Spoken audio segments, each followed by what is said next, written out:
ನನಗಿಲ್ಲಿ ಅವಕಾಶ ಮಾಡಿಕೊಟ್ಟಿದ್ದಕ್ಕೆ ಕಾರ್ಯದರ್ಶಿಯವರಿಗೆ, ಎಲ್ಲ ಪದಾಧಿಕಾರಿಗಳಿಗೆ ಹಾಗೂ ತಮಗೆಲ್ಲರೂ ಕೂಡ ಅನಂತ ವಂದನೆಗಳನ್ನು, ಕೃತಜ್ಞತೆಗಳನ್ನು ಸಲ್ಲಿಸ್ತಾ ಇದ್ದೀನಿ. ಪ್ರಾಯಶಃ ಕನ್ನಡ ಸಾಹಿತ್ಯದಲ್ಲಿ ಕೈಲಾಸಂಬರವನ್ನು ಬಿಟ್ಟ ಮೇಲೆ ಕನ್ನಡಕ್ಕೆ ಒಂದು ಹೊಸ ಆಯಾಮವನ್ನು ಕೊಟ್ಟವರು ಇನ್ನೊಬ್ಬರು ಅಂದರೆ ಬೀಚಿ. ಮೊನ್ನೆ ಡಿ ವಿ ಜಿಯವರು ಹೇಳಿದಾಗೆ, ನಗುವು ಸಹಜದ ಧರ್ಮ, ನಗಿಸುವುದು ಪರಧರ್ಮ, ನಗುವ ಕೇಳುತ್ತ ನಗುವುದು ಅತಿಶಯದ ಧರ್ಮ, ನಗುವ ನಗಿಸುವ ನಗಿಸಿ ನಗುತ್ತ ಬಾಳುವ ವರವ ಮಿಗೆ ನೀನು ಬೇಡಿಕೊಳ್ಳೋ ಮಂಕುತಿಮ್ಮ ಅಂದರು. ಆದರೆ ಈ ಬೀಚಿ ಬೇರೆ ಬರೆದ್ರು. ಬೀಚಿ ಅಂದರೆ ಬೇರೆ ಇಲ್ಲ, ಬಿ ಅಂತ ಕನ್ನಡದಲ್ಲಿ ಬರೆದು CHI ಅಂತ ಇಂಗ್ಲೀಷ್ನಲ್ಲಿ ಬರಿತಾಯಿದ್ರು. ಯಾರೋ ಕೇಳಿದ್ರಂತೆ, ಇದು ಯಾಕೆ ಹೀಗೆ ಬರೀತೀರಿ ಅಂತ. ಅದಕ್ಕೆ ಅವ್ರು ಹೇಳಿದ್ರಂತೆ, ಬಿ ಅನ್ನೋದು ನನ್ನ ಮಾತೃಭಾಷೆ, CHI ಅನ್ನೋದು ನನ್ನ ಪಿತೃಭಾಷೆ ಅಂತಂದ್ಬಿಟ್ಟು. ಯಾಕೆಂದರೆ ಓದಿದ್ದೆಲ್ಲ ಇಂಗ್ಲೀಷು, ಆದರೆ ಬರೆದಿದ್ದು ಕನ್ನಡ. ಅವ್ರನ್ನ ಕಡೆ ಚೆನ್ನಾಗಿ ಹೇಳ್ತಾರೆ, ಅಂಜನಾ ತಿಮ್ಮವಳಿಗೆ, ನಗುವಿನಲ್ಲಿ ಚೆಲುವುಂಟು, ನಗು ಮಧ್ಯೆ ನೋವುಂಟು, ನಗುವಿನಲ್ಲಿ ಚೆಲುವುಂಟು, ನಗು ಮಧ್ಯೆ ನೋವುಂಟು, ನಗಲಾರದವಂಗೆ ಅಳುವೆ ಗತಿ, ನೊಗ ಹೊತ್ತಿದೆ ಎತ್ತು ಬಾಳ ರಥ ಸಾಗಿದೆ, ಆಗಿಷ್ಟು ಈಗಿಷ್ಟು ನಕ್ಕು ಬಾಳೋ ತಿಮ್ಮ ಅಂತ. ನಮಗೆ ಬೇಕಾಗಿರೋದು ಅದನ್ನೇ, ಆಗಿಷ್ಟು ಈಗಿಷ್ಟು ನಕ್ಕು ಬಾಳೋ ತಿಮ್ಮ ಅಂತ. ಯಾವಾಗಂದ್ರೆ ಆವಾಗ ನಕ್ಕರೆ ಅದು ಬೇರೆ ಆಗುತ್ತದು. ಇಂಥ ಬೀಚಿ ಒಂದು ಹಾಸ್ಯಕ್ಕೆ ತಮ್ಮದೇ ಆದ ವಿಶಿಷ್ಟ ರೀತಿಯಲ್ಲಿ ಕೊಡುಗೆ ಕೊಟ್ಟು ಕನ್ನಡ ಸಾಹಿತ್ಯಕ್ಕೆ, ಹಾಸ್ಯಕ್ಕೆ ಒಂದು ದೊಡ್ಡ ಬರಹಗಾರ ಅಂತ ಅನ್ಸ್ಕೊಂಡವರು ಅಂದರೆ ಬೀಚಿಯವರು. ಒಂದು ರಷ್ಯದ ಗಾದೆ ಇದೆ, ನಗೆ ಇಲ್ಲದ ಬಾಳಿಲ್ಲ ಅಂತ ಒಂದು. ಇನ್ನೂ ಒಂದು ಕಡೆ ಹೇಳ್ತಾರೆ, ಉಲ್ಲಾಸವೇ ಐಶ್ವರ್ಯ ಅಂತ. ಪ್ರಾಯಶಃ ಎರಡೂ ಕೂಡ ಬೀಚಿಯವರೆಗೆ ಅನ್ವರ್ಥವಾಗಿ ಹೊಂದುತ್ತೆ ಅಂತ ಕಾಣಿಸುತ್ತೆ. ಜೀವನದಲ್ಲಿ ಹಾಸ್ಯ, ವಿನೋದ ಇರಲೇಬೇಕು, ಆದರೆ ಅತಿ ಆಗಬಾರ್ದು, ಕಡಿಮೆನೂ ಆಗಬಾರ್ದು. ಆದರೆ ಜೀವನದಲ್ಲಿ ಹಾಸ್ಯ ಹೊಕ್ಕಾಗಿದ್ದಾಗ ಅದು ಜೀವನ ಪರ್ಯಂತ ಚೆನ್ನಾಗಿರುತ್ತೆ. ಹಾಗಾಗಿ ತಾವು ನಗುತ್ತಾ ಇತರನ್ನು ನಗಿಸ್ತಾ ಒಂದು ನಗುವಿಗೆ ಹೊಸ ಆಯಾಮ, ಕಲೆಯನ್ನು ಕೊಟ್ಟವರು ಅಂದರೆ ಬೀಚಿಯವರು. ಬಳ್ಳಾರಿ ಜಿಲ್ಲೆಯ ಹರಪನಹಳ್ಳಿ, ತಮಗೆಲ್ಲ ಗೊತ್ತಿರೋ ಹಾಗೆ ಹರಪನಹಳ್ಳಿ ಒಳಗೆ 23/4/1913 ಇವರ ಜನನ ಆಯಿತು. ಇವರ ತಂದೆ ರಾಯಸಂ ಶ್ರೀನಿವಾಸರಾಯರು, ತಾಯಿ ಭಾರತಮ್ಮ. ಬೀಚಿಯವರು ಎರಡನೇ ಮಗ. ಅವರ ಹಿರಿಯ ಮಗಳು ಲಕ್ಷ್ಮಿ ಹುಟ್ಟಿದಾಗ ನಿಜವಾಗ್ಲೂ ಹೇಳೋದಾದರೆ ಭಾಗ್ಯದ ಬಾಗಿಲು ತೆರೆಯಿತು. ಆದರೆ ಅವರ ಹಿರಿಯ ಮಗ ಹೈವದ್ನ ಹುಟ್ಟಿದಾಗ ಬಡತನ ಕಾಲಿಡ್ತು. ಇವರ ಎರಡನೇ ಮಗ, ಕಿರಿಯ ಮಗ ಭೀಮಸೇನ್ ರಾವ್.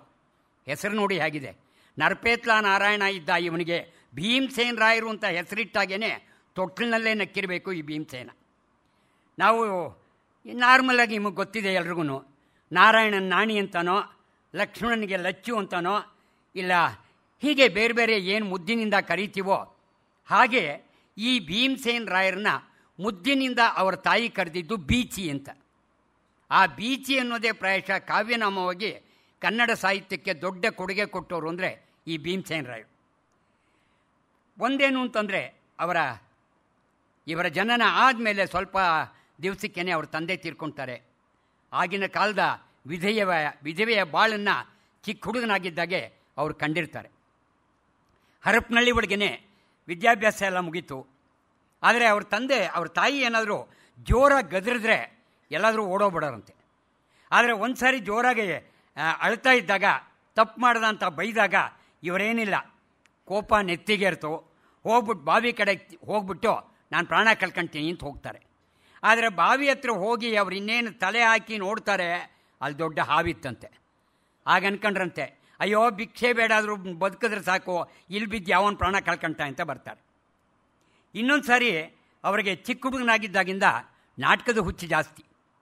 ಅವರಿಗೆ ಶಾಲೆಯ ಪ್ರಾರಂಭಿಕ ಪ್ರಾರ್ಥನೆಯೊಡನೆ ಇದ್ದ ಬದ್ದ ಬಟ್ಟೆಗಳನ್ನೆಲ್ಲ ಹಾಕಿ ಒಂದು ನಾಟಕ ಶುರು ಮಾಡ್ತಾರೆ. ಆ ನಾಟಕದ ಹೆಸರು ಕೀಚಕವಧೆ ಅಂತ. ಸರಿ, ಪ್ರಾರ್ಥನೆ ಶುರುವಾಗತ್ತೆ, ನಾಟಕನೂ ಶುರುವಾಗತ್ತೆ. ಈ ಭೀಮನ ಪಾತ್ರಧಾರಿ ಒಂದು ಸಾರಿ ಕೀಚಕನ ಹೊಡಿತಾರೆ. ಕೀಚಕನ ಪಾತ್ರ ಮಾಡಿದವರು ಇವರೇ, ಯಾರೋ ಭೀಮಸೇನ್ ರಾಯರು, ನರಪೇತ್ಲ ನಾರಾಯಣ. ಆ ಭೀಮನಿಗೆ ಗುದ್ದಿದ್ರು ಚೆನ್ನಾಗಿ ಗುದ್ದಿದ್ರಂತೆ. ಕೊನೆಗೆ ಕೀಚಕ ವಧೆ ಹೋಗಿ ಭೀಮಸೇನ ವಧೆ ಆಯಿತು. ಅವರಮ್ಮ ಕಿವಿ ಹಿಡ್ಕೊಂಡು ದಾರಿ ಉದ್ದಕ್ಕೂ ಎಳ್ಕೊಂಬಂದಿರುತ್ತೆ, ಅದೇ ಭೀಮಸೇನ ಡ್ರೆಸ್ನಲ್ಲಿ. ಆದರೆ ಇಷ್ಟೆಲ್ಲ ಆಗಿ ಕೂಡ ನಾಟಕದ ಆಸಕ್ತಿ ಇತ್ತು. ಅಣುಕು ಮಾಡೋದು, ನಗಿಸೋದ್ರಲ್ಲಿ ಬೀಚಿ ಬಿಡಲೇ ಇಲ್ಲ. ಅವರ ತಾಯಿ ತೀರ್ಕೊಳ್ತಾರೆ. ಅವರ ತಾಯಿಯ ಮರಣ ಆಗುತ್ತೆ. ಅವರ ಅಕ್ಕನ್ನು ತಾಯಿ ತಮ್ಮನಿಗೆ ಕೊಟ್ಟಿರ್ತಾರೆ. ಆದರೆ ಬೀಚಿನ ಮುದ್ದಿನಿಂದ ಸಾಕಿದವರು ಅಂದರೆ ತಂದೆಯ ಅಕ್ಕ ರಿಂದಮ್ಮ. ಅವರಿಲ್ಲದೆ ಹೋಗಿದ್ದರೆ ಆ ಬೀಚಿ ಏನಾಗ್ತಿದ್ರೋ ಗೊತ್ತಿಲ್ಲ. ಅವರು ಮುದ್ದಿನಿಂದ ಎಷ್ಟು ಸಾಕಿದ್ರು ಅಂದರೆ ದಿನಾ ಮಲ್ಕೊಳ್ಳೋವಾಗ ಒಂದೊಂದು ಕಥೆ ಹೇಳೋರಂತೆ. ಹೀಗೆ ಕಥೆ ಹೇಳೋವಾಗ ಒಂದು ಸಾರಿ ಹೇಳಿದ್ರಂತೆ, ನೋಡೋ ಕೃಷ್ಣ ಅವ್ರ ಸೋದರ ಮಾವ ಕಂಸನ್ನ ಕೊಂದ ಅಂತಂದ್ಬಿಟ್ಟು. ಹೌದಾ, ನಾನು ಕೊಲ್ತೀನಿ ಬಿಡಲ್ಲ ನಮ್ಮ ಮಾವನ್ನ ಅಂದ್ರಂತೆ. ಹಾಗೆಲ್ಲ ಹೇಳಬಾರ್ದು ಅಂತಂದರೆ, ಯಾಕೆ ಹೇಳಬಾರ್ದು? ನಾನು ಹೇಳೋದು ದೇವ್ರ ಕಥೆ ಕಣೋ, ದೇವ್ರು ಮಾಡ್ಬೋದು ಅಂತ. ಅವತ್ತು ಬೀಚಿಗೆ ಅನ್ನಿಸ್ತಂತೆ, ಚಿಕ್ಕ ಹುಡುಗನಾಗಿದ್ದಾಗ ನನಗೊಂದು ಅರ್ಥ ಆಗಿಲ್ಲ. ದೇವ್ರು ಮಾಡೋದನ್ನು ಮನುಷ್ಯರು ಮಾಡಬಾರ್ದು, ದೇವ್ರು ಏನು ಬೇಕಾದರೂ ಮಾಡ್ಬೋದು, ಮನುಷ್ಯರು ಹಾಗೆ ಮಾಡಬಾರ್ದು. ಇದನ್ನು ಅವತ್ತಿನಿಂದ ಇದುವರೆಗೂ ಅದನ್ನೇ ಅರ್ಥ ಮಾಡ್ಕೊಂಡಿಲ್ಲ, ನಾನೇನು ಮಾಡಲಿ ಅಂತಾರವ್ರು. ಇಂಥ ಬೀಚಿ ಬಾಲ್ಯದಿಂದ ಈ ತುಂಟತನ ಬಿಡಲಿಲ್ಲ. ಅವರ ಸ್ಕೂಲ್ನಲ್ಲಿ ಓದ್ತಿದ್ದಾಗ ಅವರ ಹಾಸ್ಯದ ಪ್ರತಿಭೆ ಹೇಗಿತ್ತು ಅಂತ ಒಂದೆರಡು ಉದಾಹರಣೆ ಕೊಟ್ಟರೆ ನಿಮಗೆ ಗೊತ್ತಾಗುತ್ತೆ. ಒಂದು ಸಾರಿ ಮೇಷ್ಟ್ರು ಕೇಳ್ತಾರೆ, ಲೋ ತಿಮ್ಮ, ಅವನು ಕರೀತಾ ಇದ್ದಿದ್ದು ಹಾಗೆ ಭೀಮಸೇನ, ಲೋ ಭೀಮಸೇನ ಇದನ್ನು ಹೇಳೋ, ಈ ಪಾಂಡವರು ವನವಾಸದಲ್ಲಿದ್ದಾಗ ದೂರ್ವಾಸರು ಅವರನ್ನು ಪರೀಕ್ಷೆ ಮಾಡೋಕ್ಕೆ ಬರ್ತಾರೆ, ಆವಾಗ ಎಷ್ಟೊತ್ತಾಗಿತ್ತು? ಈ ತಿಮ್ಮ ನಿಂತ್ಕೊಂಡು ಹೇಳ್ತಾನೆ, ನಾನು ಅವಾಗ ಇರಲಿಲ್ಲ ಸರ್, ನಂಗೆ ಕರೆಕ್ಟಾಗಿ ಗೊತ್ತಿಲ್ಲ ಅಂತ ಹೇಳಿದ್ನಂತೆ. ಅಯ್ಯೋ ರಾಮ್ನೇ, ಸರಿ ಇನ್ನೊಂದು ಪ್ರಶ್ನೆ ಹಾಕಿದ್ರಂತೆ, 4 ಆಣೆಗೆ 3 ಸೇಬಾದರೆ 1 ರೂಪಾಯಿಗೆ ಎಷ್ಟು ಅಂತ. ಈ ತಿಮ್ಮ ಹೇಳಲಿಲ್ಲ, ಬೇರೆಯವರು ಯಾರೋ ಹೇಳಿದ್ರಂತೆ. ಅದಕ್ಕೆ ಇವರು ಮೇಷ್ಟ್ರು ಹೇಳಿದ್ರಂತೆ, ಏನೋ ಇದು 12 ಅಂತ ಹೇಳಕ್ಕೆ ಬರಲ್ವೇನೋ, ಏನೋ ನೀನು ಅಂದರೆ, ಹೇಳ್ತಿದ್ದೆ ಸರ್, ನನಗೆ ಅದೇ ಸೀಬೇನೋ ಸೇಬೋ ಗೊತ್ತಾಗಿಲ್ಲ, ಅದಕ್ಕೆ ಹೇಳಲಿಲ್ಲ ಅನ್ನಂತೆ. ಇಲ್ಲಿರೋ ದಯವಿಟ್ಟು ಯಾರು ಟೀಚರ್ಸ್ ಏನು ಅಂದ್ಕೋಬೇಡಿ. ಇವರು ಮೇಷ್ಟ್ರೊಬ್ಬರಿದ್ದರು, ಟೀಚರು, ಹಿಸ್ಟ್ರಿ ಟೀಚರು. ಕೇಳಲೇಬೇಕೇ, ಹಳೆಯ ಚರಿತ್ರೆಯನ್ನು ಸಾಕಷ್ಟು ಹೇಳಿ ಇವ್ರು ಯಾವಾಗ ಬಂದರೆ ಆಚೆಗೆ ಹೋಗೋದು ಅಂತ ಕಾಯ್ತಾ ಇದ್ರಂತೆ ಹುಡುಗರು. ಅಂಥ ಹಿಸ್ಟ್ರಿ ಟೀಚರ್ಗೆ ಫಾರಿನ್ಗೆ ಹೋಗೋ ಒಂದು ಚಾನ್ಸ್ ಸಿಕ್ತು, ಹೆಚ್ಚಿನ ವಿದ್ಯಾಭ್ಯಾಸಕ್ಕಾಗಿ. ಅವರ ಹತ್ರ ಎಲ್ಲಿ ಬರಬೇಕು? ಇವನೇ ಮ್ಯಾನೇಟ್ರು, ಯಾರೋ ಈ ಭೀಮಸೇನ. ಅವ್ರು ಹೇಳೋದ್ರಂತೆ, ನೋಡೋ ನನಗೆ ಒಳ್ಳೆ ಅವಕಾಶ ಸಿಕ್ಕಿದೆ, ಏನೋ ಮಾಡಿ ಫಾರಿನ್ಗೆ ಹೋಗ್ಬೇಕು ಅಂತ ಇದ್ದೀನಿ, ನೀವೆಲ್ಲ ಸೇರಿಕೊಂಡು ನಾನು 4,000 ಕೊಟ್ಟರೆ ಹೋಗಿ ಬರ್ತೀನಿ ಕಣೋ ಅಂತ. ಆಯ್ತು ಸರ್, ಒಂದು 15 ದಿನ ಟೈಮ್ ಕೊಡಿ ಸರ್ ಅಂದ್ರಂತೆ. ಎಲ್ಲ ಹೋಗಿ ಯಾರ್ಯಾರನೋ ಕೇಳಿ ಏನೋ ಮಾಡಿ ಒಂದು ದೊಡ್ಡ ದುಡ್ಡು ತಂದು ಕೊಡ್ತಾರೆ. ಈ ಮೇಷ್ಟ್ರಿಗೆ ಡೌಟ್ ಆಗುತ್ತೆ, ಇದು ಯಾಕೋ ದುಡ್ಡು ಒಂದು ಸ್ವಲ್ಪ ಕಡಿಮೆ ಇದ್ದಾಗಿದೆಯಲ್ಲ ಅಂತ ಅಲ್ಲೇ ಲೆಕ್ಕ ಹಾಕಿದ್ರಂತೆ. ಇದೇನೋ ಇದು 2,000 ರೂಪಾಯಿ ಇದೆಯಲ್ಲೋ, 2,000 ಇದ್ದರೆ ಫಾರಿನ್ಗೆ ಹೋಗೋಕ್ಕಾಗತ್ತೆ, ಬರೋಕ್ಕಾಗಲ್ವಲ್ಲೋ. ನಮಗೆ ಬೇಕಾಗಿರೋದು ಅದೇ ಸರ್, ನೀವು ಹೋಗಿ ತಿರ್ಗಾ ಬರಬೇಡಿ, ಇದುವರೆಗೂ ನಮ್ಗೆ ಗೋಳೆ ಕಂಡಿದ್ದು ಸಾಕು, ಒಂದು ಸಾರಿ ಹೋಗಿ ತಿರ್ಗಾ ಬರಬೇಡಿ ಅಂದ್ರಂತೆ. ಒಂದು ಸಾರಿ ಯಾವುದೋ ಒಂದು ಲ್ಯಾಬ್ರೇಟ್ರಿ ಒಳಗೆ ಶುರು ಮಾಡಿದ್ರಂತೆ, find the specific gravity of A given crystal ಅಂತ. ಅವ್ರಿಗೆ ಕೊಟ್ಟಿದ್ದು ಇದು ಏನು ಕಲ್ಸಕ್ರೆ. 15-20 ನಿಮಿಷ ಆದಮೇಲೆ ಬಂದು ಕೇಳಿದ್ರಂತಾನೆ, ಕಂಡಿಡ್ದೇನೋ? ಇಲ್ಲ ಸರ್, ಒಳಗೋಗಿದೆ, ಅಲ್ಲಿ ಕಂಡಿಡ್ತಾ ಇದ್ದೀನಿ ಅನ್ನಂತೆ. ಓ, ಇದಾಗಲ್ಲ ಅಂಥೇಳಿ ಮೈಲ್ ತುತ್ತ ಕೊಟ್ರಂತೆ. ನೋಡೋ, ಇದು ಕಾಪರ್ ಸಲ್ಫೇಟು, ಇದನ್ನು ಬಾಯಿಗೆ ಹಾಕ್ಕೊಂಡು ತಿನ್ಬೇಡ, ಕಂಡಿಡಿ ಅಂದ್ರಂತೆ. ನಿಮಗೆ ಗೊತ್ತು, ಹಿಂದೆ ಪ್ರಾಕ್ಟಿಕಲ್ಸ್ನಲ್ಲಿ ನಾವು ಕರೆಕ್ಟಾಗಿ ಆ ಪ್ರಾಕ್ಟಿಕಲ್ ಬುಕ್ನಲ್ಲಿ ಬರೆದ್ರೆ ಒಂದಷ್ಟು ಮಾರ್ಕ್ಸ್ ಕೊಡ್ತಾಯಿದ್ರು. ಸರಿ, ಇವನ್ನ ಕೇಳಿದ್ರಂತೆ, ಏನೋ ಪ್ರಾಕ್ಟಿಕಲ್ ಬುಕ್ ಬರೆದಿದ್ಯಾ? ಇಲ್ಲ ಸರ್, ಮುಂದಿನ ವಾರ ಬರೀತೀನಿ. ಮುಂದಿನ ವಾರ ಕೇಳಿದ್ರು, ಇಲ್ಲ. 4 ವಾರ ಆಯಿತು. ಕಡೇ ಒಳಗೆ ಮೇಷ್ಟ್ರು ಹೇಳಿದ್ರಂತೆ, ನೀನು ಪ್ರಾಕ್ಟಿಕಲ್ ಬುಕ್ ಬರೀತೀಯಾ ಇಲ್ಲ ನಾನು 0 ಮಾರ್ಕ್ಸ್ ಕೊಡಲ? ಅದಕ್ಕೆ ಇವನು ಹೇಳಿದಂತೆ, ಕೊಡಿ ಸರ್, ನಾನು ಬರೋದ್ರೂ ನೀವು ಕೊಡೋದು ಅಷ್ಟೇನೆ, ಸುಮ್ಮನೆ ಯಾಕೆ ಕಷ್ಟಪಡ್ತೀರಿ, 0ನೇ ಕೊಡಿ. ನೀವು ಹೇಳಿದ್ರಲ್ಲ, ದಿ ಈಕ್ವಲ್ ಚಾಯ್ಸ್ ಅಂದರೆ ಈಕ್ವಲ್ ಮಾರ್ಕ್ಸ್ ಅಂತಂದ್ಬಿಟ್ಟು, ನೀವೇನು ಹೇಳಿದ್ರಿ? ಪ್ರಾಕ್ಟಿಕಲ್ ಬುಕ್ ಬರೆದ್ರೆ ಇಷ್ಟು ಕೊಡ್ತೀನಿ ಅಂತ, ಬರೀದೇ ಹೋದರೆ 0 ಕೊಡ್ತೀನಿ ಅಂತ. ನಾನು ಹೇಗಿದ್ರು ಬರೆದ್ರು ಒಂದೇ, ಬಿಟ್ಟರು ಒಂದೇ, ಕೊಟ್ಬಿಡಿ ಸಾರ್ ಅಂದ್ರಂತೆ. ಈ ಮೇಷ್ಟ್ರುಗಳು ಕಡೆ ಒಳಗೆ ಕ್ವಶನ್ಸ್ ಕೇಳ್ತಾರೆ ಯಾವಾಗಲೂ. ಒಂದು 50 ನಿಮಿಷ ಪಾಠ ಆದಮೇಲೆ 10 ನಿಮಿಷ ಎನಿ ಕ್ವಶನ್ಸ್ ಪ್ಲೀಸ್ ಅಂತ. ಇದು ಅವತ್ತಿಂದ ಇವತ್ತವರೆಗೂ ಬಂದಿರೋದೇನೆ. ಈ ಬೀಚಿ ಸುಮ್ಮನೆ ಇರಬೇಕೋ ಬೇಡವಾ? ಸರ್, ಏನಾದರೂ ಕೇಳ್ಬೋದಾ? ಕೇಳೋ, ನಿನಗೇನು ಬೇಕಾದರೂ ಪ್ರಶ್ನೆ ಕೇಳೋ, ನಾನು ಉತ್ತರ ಹೇಳ್ತೀನಿ ಅಂದ್ರಂತೆ. ಸರ್, ನಿಮ್ಮ ಮೂರನೇ ಮಗಳ ಮದುವೆ ಯಾವಾಗ ಸಾರ್ ಅಂತ. ಯಾಕೆಂದರೆ ಇವ್ನು ಡವ್ ಹೊಡಿತಾ ಇದ್ದು ಮೂರನೇ ಮಗಳಿಗಂತೆ. ಅದಕ್ಕೆ ಇನ್ನೂ 2 ಮಕ್ಕಳಿಗೆ ಮದುವೆ ಆಗಿಲ್ಲ, ನಿಮ್ಮ ಮೂರನೇ ಮಗಳ ಮದುವೆ ಯಾವಾಗ ಸಾರ್ ಅಂತ. ಇಂಥ ಬೀಚಿ SSLC ಪಾಸ್ ಮಾಡ್ಕೊತಾರೆ. ಆದರೆ ಎಲ್ಲಕ್ಕಿಂತ ಹೆಚ್ಚಾಗಿ ಅವರ ಆಗಿನ ಕಾಲದಲ್ಲೇ ಗಳಗನಾತ್ರ, ಈಶ್ವರಿ ಸೂತ್ರ, MS ಪುಟ್ಟಣ್ಣಯ್ಯನವರ ಮಾಡಿದ್ದುಣ್ಣು ಮಹಾರಾಯ ಕಾದಂಬರಿಗಳನ್ನ ಓದಿದ್ರು. ಇಂಗ್ಲೀಷ್ ವ್ಯಾಮೋಹ ಅತಿಯಾಗಿತ್ತು ಬೀಚಿಯವರಿಗೆ. ಅವರ ಕನ್ನಡಕ್ಕೆ ಏನಿದೆ ಕನ್ನಡದಲ್ಲಿ ಅಂತ ಕೇಳ್ತಾ ಇದ್ದ ಬೀಚಿಯವರು. ಟಾಲ್ಸ್ಟಾಯಿ, ರಜಲ್ಲು ಈ ಎಲ್ಲ ಗ್ರಂಥಗಳನ್ನ ಓದುವಂಥ ಹವ್ಯಾಸ ಬೆಳೆಸ್ಕೊಂಡ್ರು. ಅವರ ಚಿಕ್ಕಪ್ಪ ಒಂದು ಕಾಗದ ಕೊಡ್ತಾರೆ, ನೋಡೋ ಒಬ್ಬರು ಮ್ಯಾಜಿಸ್ಟ್ರೇಟ್ ಮನೆ ಇದೆ, ನಿಮ್ಮ ತಂದೆ ಸ್ನೇಹಿತರು, ಅಲ್ಲಿ ವಿದ್ಯಾಭ್ಯಾಸ ಮುಂದುವರಿಸು, ಪಾಠ ಹೇಳ್ಕೊಂಡಿರೋ ಅಂತ. ಅವ್ರ ಮನೆಯೊಳಗೆ 2 ಹೆಣ್ಮಕ್ಳು ಇರ್ತಾರೆ, ಪಾಠ ಹೇಳ್ಕೊಂಡಿರ್ತಾರೆ. ಮತ್ತು ಅವರು ಜಡ್ಜ್ ಆಗಿದ್ದರಿಂದ ಸಾಯಂಕಾಲದ ಹೊತ್ತು ಡಿಕ್ಟೇಷನ್ ಕೂಡ ಕೊಡೋರಂತೆ. ಎಲ್ಲ ಆದಮೇಲೆ ಆ ಮ್ಯಾಜಿಸ್ಟ್ರೇಟ್ ಭಾಳ ಬುದ್ಧಿವಂತರು, ಹುಡುಗ ಚೆನ್ನಾಗಿದ್ದಾನೆ, ನಮ್ಮ ಮಗಳ ಮದುವೆ ಆಗ್ತೀಯನೋ ಅಂದ್ರಂತೆ. ಬಿಡ್ತು, ಖಾಲಿ ಬಿಡ್ತು, ಕೆಲಸ ಇಲ್ಲ ಏನಿಲ್ಲ, ಬಿಟ್ಟ ಅವನು. ಇದಾದಮೇಲೆ ಅನಂತಪುರದಲ್ಲಿ ಸಹಕಾರಿ ತರಬೇತಿನ 1 ವರ್ಷ ಕಲಿತಾರೆ. ಇವರ ವಿವಾಹ ಸೀತಾಬಾಯಿ ಅನ್ನೋರ ಜೊತೆ ಒಳಗಡೆ 1933ರಲ್ಲಿ ನಡೆಯುತ್ತೆ. Life insurance corporation of India ಒಳಗೆ ಕೆಲಸ ಮಾಡ್ತಾರೆ. ಯಾಕೋ ಖುಷಿ ಕೊಡಲಿಲ್ಲ, ಬಿಟ್ಬಿಟ್ರು. ಬಳ್ಳಾರಿಯ ಪೊಲೀಸ್ ಸೂಪರಿಂಟೆಂಡೆಂಟ್ ಆಫೀಸ್ನಲ್ಲಿ ಅಟೆಂಡರಾಗಿ ಕೆಲಸ ಮಾಡ್ತಾರೆ. ಎಷ್ಟು ದಕ್ಷತೆಯಿಂದ ದುಡಿತಾರೆ ಅಂದರೆ ಅವರಿಗೆ ಇಂಗ್ಲೀಷ್ ವ್ಯಾಮೋಹ ಇದ್ದಿದ್ದಲ್ದಿರ ಬಹಳ ನೀಟಾಗಿ ಕೆಲಸ ಮಾಡೋರಂತೆ. ಇವರ ದಕ್ಷತೆಯನ್ನು ಮೆಚ್ಚಿದವರು ಅಂದರೆ ಆಗಿನ ಕಾಲದ ಗಾಂಪ ಸತ್ಯನಾರಾಯಣ ಪಂತುಲು ಅಂತಂದ್ಬಿಟ್ಟು. ಯಾಕೆಂದರೆ ಸತ್ಯ ಪ್ರಾಮಾಣಿಕತೆ ಮೆಚ್ಚಿದವರು ಇವರು. ನಿಮಗೆ ಆಶ್ಚರ್ಯ ಆಗ್ಬೋದು, ಯಾವುದೇ ಲಂಚ ಷರತ್ತು ಇಲ್ದಿರ ಎಷ್ಟೋ ಜನಕ್ಕೆ ವರ್ಗಾವಣೆ ಮಾಡಿದಾರಂತೆ. ಬೀಚಿಯವರ ಕೈಕೆಳಗೆ ಇದ್ದಿದ್ದಾಗ ಯಾರನ್ನು ಬೇಕಾದರೂ ಎಲ್ಲಿಗೆ ಬೇಕಾದರೂ ದುಡ್ಡಿಲ್ದಿರ ಲಂಚ ಇಲ್ದಿರ ವರ್ಗಾವಣೆ ಮಾಡಿ ಭಾಳ ಪ್ರಸಿದ್ಧರಾಗಿದ್ದರು ಬೀಚಿಯವರು. ಇನ್ನೊಂದೇನು ಅಂದರೆ ಇಂಡಿಯನ್ ಎಕ್ಸ್ಪ್ರೆಸ್ ಆ ಕಾಲದಲ್ಲಿ ಓದ್ತಾಯಿದ್ರು. ಆಗ ಓದ್ತಿದ್ರು ಅಂದರೆ ಬೀಚಿಯವ್ರನ್ನ ಒಬ್ಬರು ಕ್ರಾಂತಿಕಾರಿ ಉಗ್ರಗಾಮಿ ಅಂತ ಅಂದ್ಕೊಂಡ್ಬಿಟ್ಟಿದ್ರಂತೆ ಅವ್ರ ಮೇಟ್ರು. ಆದರೆ ಅವ್ರ ಮ್ಯಾನೇಜರ್ ಕೃಷ್ಣಸ್ವಾಮಿಯವರು ಮಾತ್ರ ಭಿನ್ನಾಭಿಪ್ರಾಯ ಇದ್ದರೂ ಕೂಡ ಒಂದು ಸಾರಿ ಭವಿಷ್ಯ ನಿಧಿಗೆ ₹2 ವಸೂಲು ಮಾಡಿದ್ರಂತೆ. ಬೀಚಿಯವರು ಹೇಳಿದ್ರಂತೆ ನಾನು ಕೊಡಲ್ಲ ಅಂತ. ಇಲ್ಲ ₹2 ವಸೂಲು ಮಾಡಲೇಬೇಕು ಅಂತ. ಆವಾಗ ಬೇರೆಯವರು ಎಲ್ಲರೂ ಹಿರಿಯರು ಹೇಳಿದ್ರಂತೆ, ಇಲ್ಲ ಆ ₹2 ಇಟ್ಕೊಳ್ಳೋದು ಒಳ್ಳೇದಾಗುತ್ತೆ, ಇಟ್ಕೊಳ್ಳಿ ಅಂತಂದ್ಬಿಟ್ಟು. ಪ್ರಾಯಶಃ ಆ ಪ್ರಾವಿಡೆಂಟ್ ಫಂಡ್ ದುಡ್ಡಿನಿಂದನೇ ತಿಮ್ಮನ ಮನೆಯ ಬೆಂಗಳೂರಿನಲ್ಲಿ ತಿಮ್ಮನ ಮನೆ ಅಂತ ಹಂತ ಹಂತವಾಗಿ ಕಟ್ಟಿಸೋದಕ್ಕೆ ಉಪಕಾರ ಆಯಿತು. ಬೀಚಿಯವರು ಹೇಳ್ತಾರೆ, ಅವತ್ತೇನಾದರೂ ಅವ್ರು ₹2 ಹಿಡಿದೇ ಹೋಗಿದ್ದಿದ್ರೆ ನಾನು ಮನೇನೂ ಕಟ್ತಿದ್ನೋ ಇಲ್ವೋ ಅಂತ. ಇಂಥ ಬೀಚಿಯವರು ಬೆಂಗಳೂರಿಗೆ ಬಂದರು. ಬಳ್ಳಾರಿ ಒಳಗೆ ಮಡ್ರಾಸ್ನಲ್ಲಿ CID ಆಫೀಸ್ನಲ್ಲಿ ವರ್ಗಾವಣೆ ಆಗುತ್ತೆ. ಒಂದು ಗಂಡು ಮಗು ಆಗುತ್ತೆ. ಅದರ ಆಮೇಲೆ ತೀರ್ಕೊಳ್ಳುತ್ತದು. ಮತ್ತು ಇನ್ನೊಂದು ಸಾರಿ ಕನ್ನಡದ ಈ ಕಳ್ಳರ ಬೆರಳಚ್ಚಿನ ಮುದ್ರೆಗಳನ್ನು ಪರೀಕ್ಷೆ ಮಾಡೋದಕ್ಕೆ ಹೋಗ್ತಾರೆ. ಅವರಿಗೆ ತುಂಬ ಕಷ್ಟ ಆಗಿ ವಾಪಸ್ ಬರ್ತಾರೆ. ಇನ್ನೊಂದು ಮಗು 3 ತಿಂಗಳಿಗೆ ಅದು ಕೂಡ ತೀರೋಗಿರುತ್ತೆ. ಆದರೆ ಉಪಕಾರ ಮನೋಭಾವ ತುಂಬ ಇತ್ತು ಬೀಚಿಯವರಿಗೆ. 1958ರಲ್ಲಿ ಬೆಂಗಳೂರಿನ ರೈಲ್ವೆ ಆಫೀಸ್ನಲ್ಲಿದ್ದರು. 68ರಲ್ಲಿ ಬೆಂಗಳೂರಿನ CID ಬ್ರ್ಯಾಂಚ್ಗೆ ವರ್ಗ ಆದರು. ಕಡೆ ಒಳಗೆ ಆಫೀಸ್ ಸೂಪರಿಂಟೆಂಡೆಂಟ್ ಆಗಿ ರಿಟೈರ್ಡ್ ಆಗ್ತಾರೆ. ಪ್ರಾಯಶಃ ದಕ್ಷತೆ ಪ್ರಾಮಾಣಿಕತೆಯಿಂದ ಹಂತ ಹಂತವಾಗಿ ಮೇಲೇರಿ ಆಫೀಸ್ ಸೂಪರಿಂಟೆಂಡೆಂಟ್ ಆದವರು ಅಂತಂದರೆ ಬೀಚಿಯವರು. ಇವರಿಗೆ 3 ಜನ ಗಂಡು ಮಕ್ಕಳಿದ್ದರೂ ಕೂಡ ಉಳಿದಿದ್ದು ಒಬ್ಬರೇ. ಅವರ ಮನೆಯನ್ನು ನಾನು ನೋಡಿದ್ದೆ.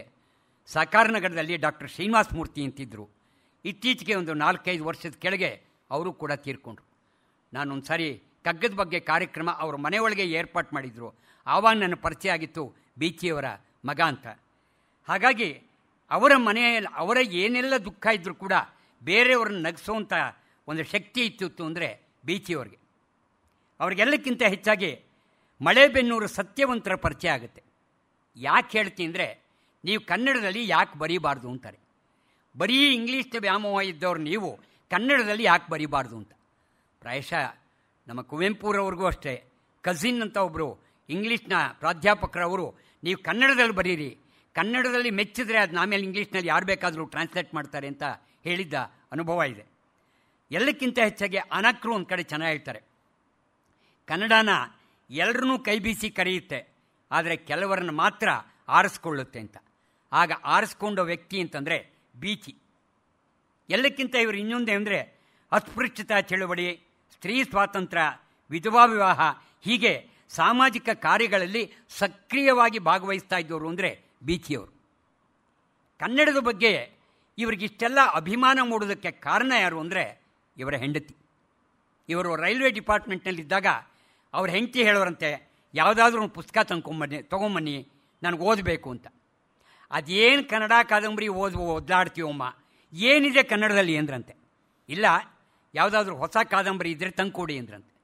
ಇವರು ಹೋಗಿ ಅಂಗಡಿಗೆ ಹೇಳಿದ್ರಂತೆ, ಯಾವುದಾದ್ರು ಕಾದಂಬರಿ ಇದ್ದರೆ ಕೊಡಪ್ಪ ಅಂತ. ಅದಕ್ಕೆ ಅವರು, ಏನು ಸರ್ ನೀವು ಕನ್ನಡ ಕಾದಂಬರಿ ಓದ್ತೀರಾ ಅಂತ. ಜೋರ ಮಾತಾಡಬೇಡಯ್ಯ, ನನ್ನ ಹೆಂಡತಿಗೆ ತಂದುಕೊಡು ಅಂದ್ರಂತೆ. ಅವ್ರನ್ನ ಕಟ್ಕೊಡ್ತಾರೆ, ತೊಗೊಂಬಂದು ಕೊಟ್ಟು ಹೇಳ್ತಾರಂತೆ, ಓದು, ಅದೇನು ಓದಬೇಕಂತ ಓದ್ಕ ಅಂದ್ರೆ. ಇಡೀ ರಾತ್ರಿ ಆ ಕಾದಂಬರಿ ಓದ್ತಾರೆ. ಹೆಂಡತಿ ಓದಿದ್ಮೇಲೆ ಹೇಳ್ತಾರೆ, ನೀವೊಂದು ಕೆಲಸ ಮಾಡಿರಿ, ಹೇಗಿದ್ರೂ ಟ್ರೈನಲ್ಲಿ ಹೋಗ್ತಿದ್ದೀರಲ್ಲ, ಈ ಕಾದಂಬರಿ ಓದಿ, ಇದು ನಿಮ್ಗೆ ಇಷ್ಟ ಆದರೆ ಕನ್ನಡದಲ್ಲಿ ಬರೆಯೋದಕ್ಕೆ ಶುರು ಮಾಡಿರಿ ಅಂದ್ರೆ. ಆತು ಕೊಡು ಅಂತಿಟ್ಕೊಂಡು ಫಸ್ಟ್ ಕ್ಲಾಸ್ ರೈಲ್ವೆ ಕಂಪಾರ್ಟ್ಮೆಂಟ್ ಕೂತ್ಕೊಂಡು ಇಲ್ಲಸ್ಟ್ರೇಟೆಡ್ ವೀಕ್ಲಿನಲ್ಲಿ ಮಧ್ಯದಲ್ಲಿ ಇಟ್ಕೊಂಡು ಓದೋದಕ್ಕೆ ಶುರು ಮಾಡಿದ್ರಂತೆ. ಮೊದಲನೆಯ ಪುಟದಿಂದ ಓದಿ ಕಡೆಯ ಪುಟದವರೆಗೂ ಬಿಡದಿರ ಓದಿ ಎಷ್ಟೋ ಸಾರಿ ಕಣ್ಣೀರು ಹಾಕದಂತೆ. ಆ ಕಾದಂಬರಿ ಯಾವುದೂ ಅಲ್ಲ, ಕನ್ನಡ ಕಾದಂಬರಿ ಸಾರ್ವಭೌಮ ಬರೆದ ಅನಕ್ರೂರವರ ಸಂಧ್ಯಾರಾಗ. ಪ್ರಾಯಶಃ ಅವರ ಹೆಂಡತಿ ಆ ಪುಸ್ತಕ ಕೊಟ್ಟು ಸಂಧ್ಯಾರಾಗ ಓದದೇ ಹೋಗಿದ್ದಿದ್ರೆ ಬೀಚಿಯವರು ಇಷ್ಟೆಲ್ಲ ಬರೆಯೋಕ್ಕೆ ಸಾಧ್ಯವ ಅಂತ ಒಂದು ಪ್ರಶ್ನೆ ಹಾಕ್ಕೋಬೋದು. ಹಾಗಾಗಿ ಅವರಿಗೆ ಬರವಣಿಗೆ ಹುಚ್ಚು ಹಿಡಿತ ಒಬ್ಬರು ಅಂತಂದರೆ ಅವ್ರ ಹೆಂಡತಿ. ಆವಾಗ ಅನ್ನಿಸ್ತಂತೆ, ಕನ್ನಡದಲ್ಲಿ ಇಂಥೆಲ್ಲ ಇದೆಯಾವಾಗ ನಾನು ಕನ್ನಡದಲ್ಲಿ ಯಾಕೆ ಬರೀಬಾರ್ದು ಅಂತ ಬೀಚಿಯವರ ಇಂಗ್ಲೀಷ್ ವ್ಯಾಮೋಹವನ್ನು ಕನ್ನಡಕ್ಕೆ ತಿರುಗಿಸ್ಕೊಂಡು ಕನ್ನಡದಲ್ಲಿ ಬರೆಯೋಕ್ಕೆ ಶುರು ಮಾಡಿದ್ರು. ಹಾಗಾಗಿ ಸಣ್ಣ ಕಥೆಗಳನ್ನ ಹಲವಾರು ಪತ್ರಿಕೆಗಳಿಗೆ ಬರೆದರು. ಎಲ್ಲಕ್ಕಿಂತ ಹೆಚ್ಚಾಗಿ ಆಗಿನ ಕಾಲದ ಆನಂದ ಬೆಟಗೇರಿ ಕೃಷ್ಣಶರ್ಮರವರ ಪ್ರೋತ್ಸಾಹ ಇತ್ತು. ಅವರ ಜಯಂತಿ ಅವರ ಪತ್ರಿಕೆಗೆ ಅವರು ನಾನೇ ಸತ್ತಾಗ ಗರುಡ ಪುರಾಣ ಬರೀತಾರೆ.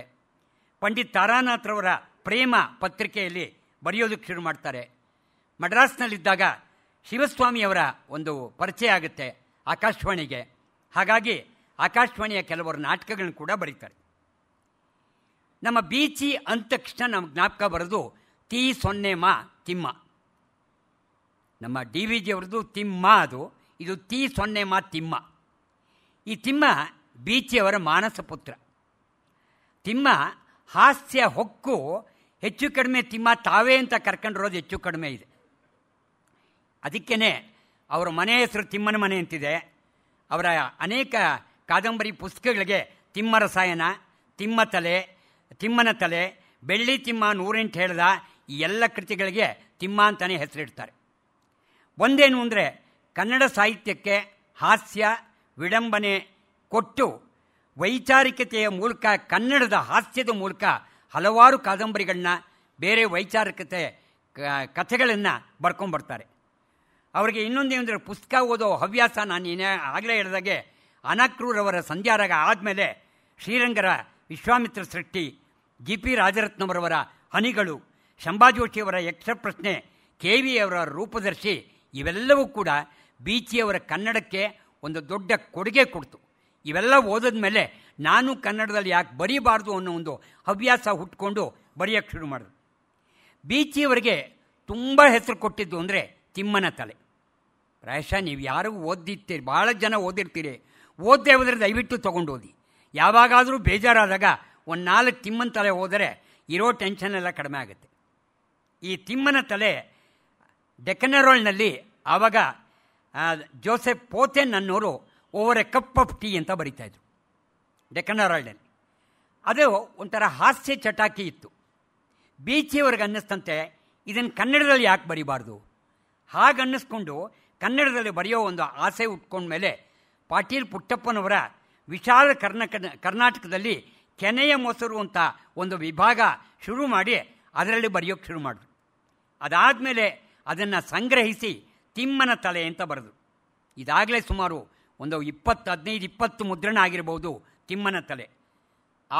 ಆಗಿನ ಕಾಲದ ಮಡ್ರಾಸ್ ಸರ್ಕಾರ ಆ ಪುಸ್ತಕಕ್ಕೆ 500 ರೂಪಾಯಿ ಬಹುಮಾನ ಕೊಟ್ಟಿದ್ರಂತೆ. ಬೀಚಿಯವರ ಮಾನಸ ಪುತ್ರ ತಿಮ್ಮ ಒಂದು ಕವಿಯನ್ನೇ ಮೀರಿಸಿದ್ದಾನೆ ಅನ್ಬೋದು. ಯಾಕೆಂದರೆ ನವಿರಾದ, ಚುಟುಕಾದ ಮೊನಚಾದ ಹಾಸ್ಯ ಎಲ್ಲರ ಗಮನ ಸೆಳೆಯುತ್ತೆ. ತಿಮ್ಮನ ತಲೆ ಆದಮೇಲೇ ಬೀಚಿಯವರು ಭಾಳ ಪ್ರಖ್ಯಾತಿ ಹೊಂದಿದ್ರು ಅಂತಂದರೆ ತಪ್ಪಾಗಲಾರ್ದು. ಒಂದು ರೀತಿ ಒಳಗೆ ತಿಮ್ಮ ಜಾಣನಾಗ್ತಾನೆ, ದಡ್ಡನಾಗ್ತಾನೆ, ಮೂಲಭೂತ ಸಮಸ್ಯೆಗಳ ಮೇಲೆ ವೈಚಾರಿಕತೆಯ ಬೆಳಕನ್ನು ಚೆಲ್ತಾನೆ. ಒಂದು ಸಾರಿ ವಕೀಲನಾಗ್ತಾನೆ, ವೈದ್ಯನಾಗ್ತಾನೆ, ಶಾಲಾ ಶಿಕ್ಷಕನಾಗ್ತಾನೆ, ದೇಶಭಕ್ತ ಆಗ್ತಾನೆ, ಎಲ್ಲ ಆಗ್ತಾನೆ ಆ ತಿಮ್ಮನ ತಲೆಯೊಳಗೆ. ಅವರ ಒಂದೆರಡು ಆ ತಿಮ್ಮನ ತಲೆಯ ಬರಹಗಳನ್ನು ಓದಿದ್ರೆ ನಿಮಗೆ ಗೊತ್ತಾಗುತ್ತೆ. ಆಗಿನ ಕಾಲದಲ್ಲಿ ಸ್ಕೂಲ್ಗೆ ಹೋಗಬೇಕಾದ್ರೆ ಚಕ್ಕರ್ ಹೊಡಿಬೇಕು ಅಂತ ಈ ತಿಮ್ಮನಿಗೆ ಆಸೆ. ಆದರೆ ಏನು ಮಾಡೋದು, ಹೆಡ್ ಮಾಸ್ಟ್ರಿಗೆ ಫೋನ್ ಮಾಡಬೇಕು. ತೊಗೊಂಡ ಫೋನು, ಹೆಡ್ ಮಾಸ್ಟ್ರಿಗೆ ಫೋನ್ ಮಾಡ್ತಾನೆ. ಫೋನ್ ಮಾಡಿಬಿಟ್ಟು, ಸಾರ್ ನಮ್ಮ ತಿಮ್ಮನಿಗೆ ಹುಷಾರಿಲ್ಲ ಸರ್, ಅವನಿವತ್ತು ಸ್ಕೂಲಿಗೆ ಬರೋಲ್ಲ ಅಂತ. ಹೌದಾ, ಭಾಳ ಒಳ್ಳೆಯದು. ಹೇಗಿದ್ದಾನೆ? ಈಗ ಸ್ವಲ್ಪ ಪರವಾಗಿಲ್ಲ, ಇವತ್ತಾಗಲ್ಲ ಸರ್ ಬರೋಕ್ಕೆ ಅಂತ. ತಾವ್ಯಾರು ಮಾತಾಡ್ತಾ ಇರೋದು? ನಾನು ಸರ್ ತಿಮ್ಮ, ಅಷ್ಟು ಗೊತ್ತಾಗಲ್ವಾ ನಿಮಗೆ ಅಂತಾನೆ. ಅಯ್ಯೋ ನಾನಲ್ಲ, ನಮ್ಮಪ್ಪ ಅಂತಾನೆ.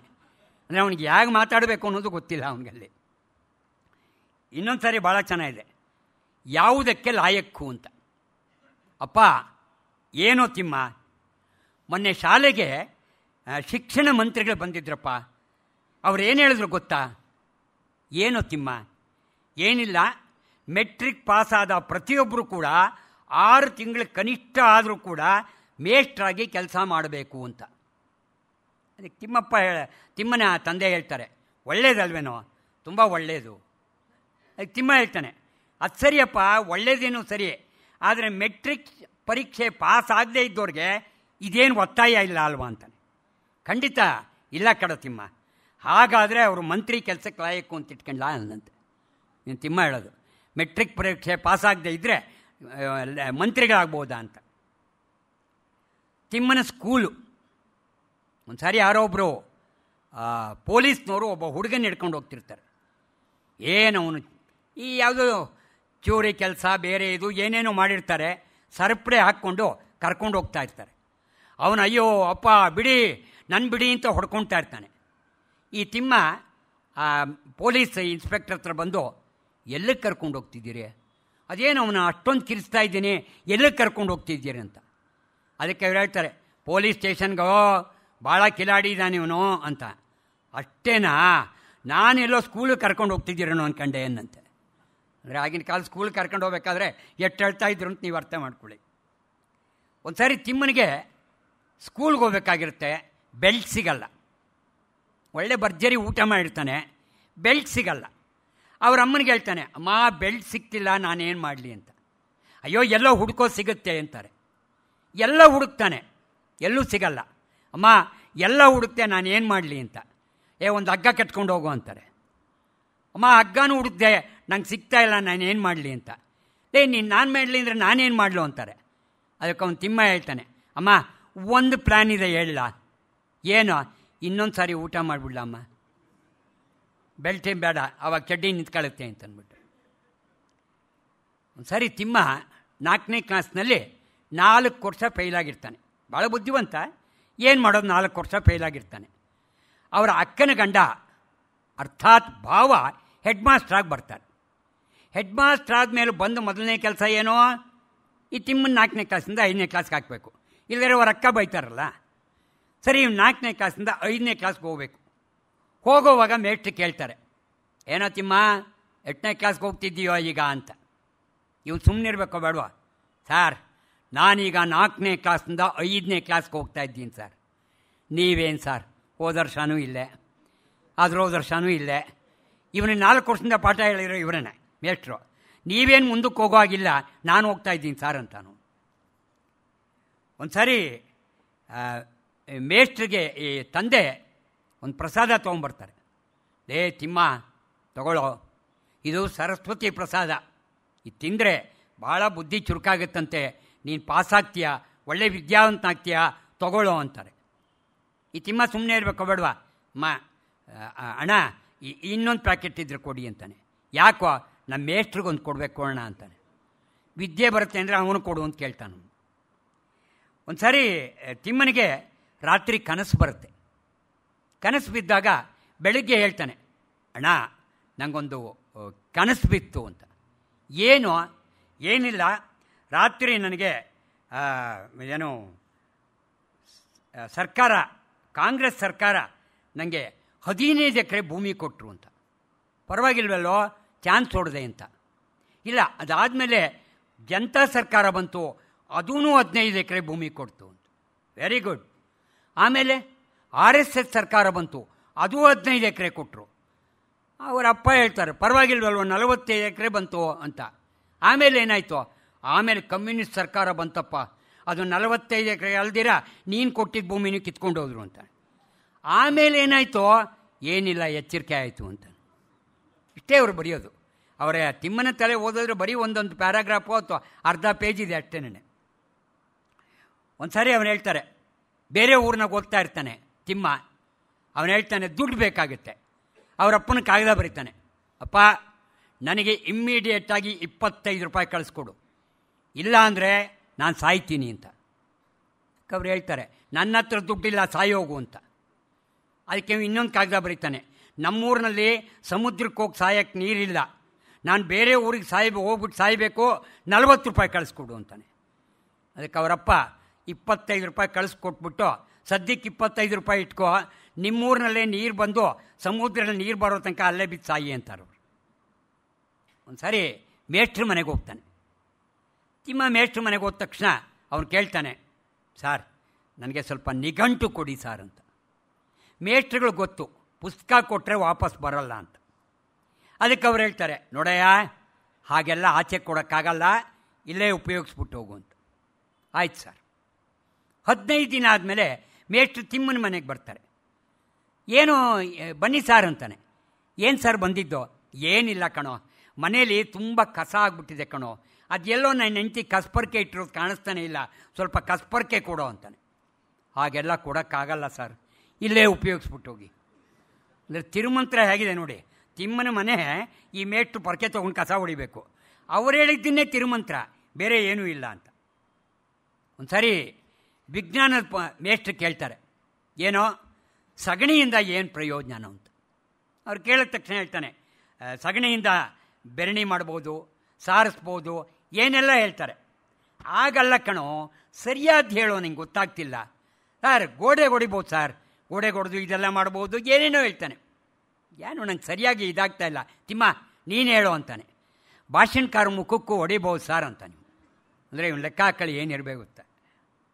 ಒಂದು ಸಾರಿ ಕಲಾಮಂದಿರಕ್ಕೆ ಹೋಗ್ತಾರೆ. ಕಲಾಮಂದಿರಕ್ಕೆ ಹೋದಾಗ ಒಳ್ಳೆಯ ತೈಲ ಚಿತ್ರಗಳಿರುತ್ತೆ, ಬೇಕಾದಷ್ಟು ಚಿತ್ರಗಳಿರುತ್ತೆ. ಆ ಕರ್ಕೊಂಡು ಹೋಗಿದ್ದರು ಕೂಡ ಒಳ್ಳೆಯ ಕಲಾ ರಸಿಕರು, ಒಳ್ಳೆಯ ಕಲಾವಂತರು, ಅವರು ಬೇಕಾದಷ್ಟು ಚಿತ್ರಗಳೆಲ್ಲ ಬರೆದಿರ್ತಾರೆ. ಈ ತಿಮ್ಮ ಸುಮ್ಮನೆ ಇಲ್ದಿರ, ಸಾರ್ ಇದೇನು ಸಾರ್, ಈ ಕಡೆಗೊಂದಷ್ಟು ಹಾಕಿದ್ದಾರೆ, ಈ ಕಡೆಗೊಂದಷ್ಟು ಹಾಕಿದ್ದಾರೆ, ಏನು ಗೊತ್ತಾಗಲ್ವಲ್ಲ ಅಂತಾರೆ. ನೋಡೋ ತಿಮ್ಮ, ಈ ಕಡೆಗೆ ಹಾಕಿಯಾರಲ್ಲ ಇವರೆಲ್ಲ ತೀರ್ಕೊಂಡಿಯಾರ ಕಣೋ, ಸ್ವರ್ಗಸ್ಥರಾಗಿರೋರ್ದು. ಇಲ್ಲಿದೆಯಲ್ಲ, ಇಲ್ಲಿರೋದು ಬದುಕಿರೋರ್ದು ಅಂತಾನೆ. ಈ ತಿಮ್ಮ ಒಂದು ರೌಂಡ್ ಹಾಕ್ಕೊಂಬಂದ್ಬಿಟ್ಟು, ಏನು ಸಾರ್ ನಿಮ್ದು 2ರಲ್ಲೂ ಇಲ್ವಲ್ಲ ಸಾರ್ ಅಂತಾನು. ಅವರು ಒಳ್ಳೆ ಕಲಾವಂತರು, 2ರಲ್ಲೂ ಇಲ್ವಲ್ಲ ಸಾರ್ ಅಂತಾನು. ಇವನಿಗೆ ಪಿಟೀಲ್ ಬಗ್ಗೆ ತುಂಬ ಇಂಟ್ರೆಸ್ಟು. ಒಂದು ಸಾರಿ ಅಪ್ಪನ ಕೇಳ್ತಾರೆ, ಅಪ್ಪ ಪಿಟೀಲ್ ಕಲಿಬೇಕು ಅಂತ ತುಂಬ ಆಸೆ ಆಯ್ತು. ಹೌದೇನೋ, ಭಾಳ ಒಳ್ಳೇದು ಕಣೋ, ಸಂಗೀತ ಕಲಿಬೇಕು, ಹೋಗೋ ರಾಮೋತ್ಸವ ನಡೀತಾ ಇದೆ, ಪಿಟೀಲ್ ಚೌಡಯ್ಯನವ್ರ ಪಿಟೀಲ್ ಇದೆ, ಹೋಗೋ ಕೇಳ್ಕೊಂಬಾರೋ ಅಂತಾನೆ. ಮಾರನೇ ದಿನ ಬಂದಾಗ ಕೇಳ್ತಾರೆ, ಏನೋ ರಾತ್ರಿ ಹೋಗಿದ್ದೇನೋ ಚೌಡಯ್ಯನವ್ರ ಪಿಟೀಲ್ ಕೇಳಿದೇನೋ? ಕೇಳಿದೆಪ್ಪ, ಅವ್ರು ಕೊಡಲ್ಲ ಅಂದ್ಬಿಟ್ರು. ಇವನು ಇನ್ನೆಷ್ಟು ಮಾತ್ರ ಕೇಳಿರ್ಬೇಕಾಗ್ಕಳಿ ನೀವು. ಒಂದು ಸಾರಿ ಕಣ್ಣು ಪರೀಕ್ಷೆಗೆ ಹೋಗ್ತಾನೆ. ಡಾಕ್ಟ್ರ್ ಹತ್ರ ಕಣ್ಣು ಪರೀಕ್ಷೆಗೆ ಹೋದ ತಕ್ಷಣ ನಿಮಗೆ ಗೊತ್ತು, ಕೂಡಿಸಿದ್ರು, ಒಂದು ಗ್ಲಾಸ್ ಹಾಕಿದ್ರು, ಓದೋ ಕಾಣಿಸಲ್ಲ ಸರ್. ಇನ್ನೊಂದು ಹಾಕಿದ್ರು, ಓದೋ ಕಾಣಿಸಲ್ಲ ಸರ್. ಆ ಡಾಕ್ಟ್ರ್ ಹತ್ರ ಇರೋ ಲೆನ್ಸ್ ಎಲ್ಲ ಆಗೋಯ್ತು. ಕಡೆಯವರೆಗೆ ಕೇಳ್ತಾರೆ, ತಿಮ್ಮ ಏನು ನೀನು ಹುಡುಗಾಟ, ನಂಗೆ ಓದಕ್ಕೆ ಬರಲ್ಲ ಸರ್ ಅಂತಾನೆ. ಇನ್ನು ಇವ್ನು ಏನು ಪರೀಕ್ಷೆ ಲೆಕ್ಕ ಹಾಕಲ್ಲ ನೀವು. ಈ ಒಂದು ಸಾರಿ ಈ ತಿಮ್ಮ ಹೋಗಿ ಬರೋವಾಗೆಲ್ಲ ಅಲ್ಲಿರೋ ಒಬ್ಬರು ಸ್ವಾಮಿಗಳಿರ್ತಾರೆ, ಅವನು ಬರೋ ಅಷ್ಟೊತ್ತು ಕಾಲು ಮುಂದೆ ಮಾಡ್ತಾರೆ, ಏನೋ ಕಾಲು ಹಿಡ್ಕೊಳ್ತಾನೇನೋ ಅಂತ. ಜಪ್ಪಯ್ಯ ಅಂದರೂ ಹಿಡ್ಕೊಳ್ಳಲ್ಲ. 1 ವರ್ಷ ಪ್ರಯತ್ನ ಪಡ್ತಾರೆ, ಹಿಡ್ಕೊಳ್ಳೋದೇ ಇಲ್ಲ. ಕೊನೆಗೊಂದಿನ ಕಾಲು ಈಗಂದ ತಕ್ಷಣವೇ ಕಾಲು ಹಿಡ್ಕೊಂಡ್ಬಿಡ್ತಾನೆ. ಅವರು ಸ್ವಾಮಿಗಳು ಕೇಳ್ತಾರೆ, ಏನೋ ತಿಮ್ಮ ಅಂತೂ ಇಂತೂ ನಾನು ಕಾಲು ಹಿಡ್ಕೊಂಡೆ ಕಣ ಇವತ್ತು ಅಂತ. ಏನು ಮಾಡು ಸ್ವಾಮಿಗಳೇ, ಕಾರ್ಯವಾಸಿ ಒಂದೊಂದು ಸಾರಿ ಕತ್ತೆ ಕಾಲು ಹಿಡಿಬೇಕಾಗುತ್ತಲ್ವಾ, ಅದಕ್ಕೆ ಇವತ್ತು ನಿಮ್ಮದೇನೋ ಕೆಲಸ ಆಗಬೇಕು ಹಿಡ್ಕೊಂಡೆ ಅಂತಾನೆ. ಒಂದು ಸಾರಿ ತಿಮ್ಮನಿಗೆ ಒಂದು ಲಾಟ್ರಿ ಟಿಕೆಟ್ ತೊಗೊಂಡಿರ್ತಾನೆ, 1,00,000 ಬರುತ್ತೆ. ಖುಷಿಯಾಗ್ಬಿಡುತ್ತೆ, 1,00,000 ಬಂತಲ್ಲ ಅಂತ. ಏನು ಮಾಡೋದು ಅಂತಾನೆ ಯೋಚನೆ ಮಾಡ್ತಾನೆ. ಒಂದು ಒಳ್ಳೆ ಮಂದಿರ ಕಟ್ಟಿಸ್ಬೋಣ ಅಂತ. ಮಂದಿರ ಕಟ್ಟಿಸಿದ್ರೆ ಕೆಲವಾರು ಜನ ಮಾತ್ರ ಹೋಗ್ತಾರೆ. ಬೇಡ, ಒಂದು ಮಸೀದಿ ಕಟ್ಸೋಣ, ಅದು ಅಷ್ಟೇ ಕೆಲವಾರು ಜನ ಹೋಗ್ತಾರೆ. ಇಲ್ಲ ಚರ್ಚ್ ಕಟ್ಟೋಣ, ಅದು ಕೆಲವಾರು ಜನ ಹೋಗ್ತಾರೆ. ಇಲ್ಲ ಎಲ್ಲರೂ ಹೋಗುವಂಥ ಏನಾದರೂ ಒಂದು ಒಳ್ಳೆ ಕಾರ್ಯ ಮಾಡಬೇಕು ಅಂತ ಟಾಯ್ಲೆಟ್ ಕಟ್ಟಿಸ್ತಾನೆ.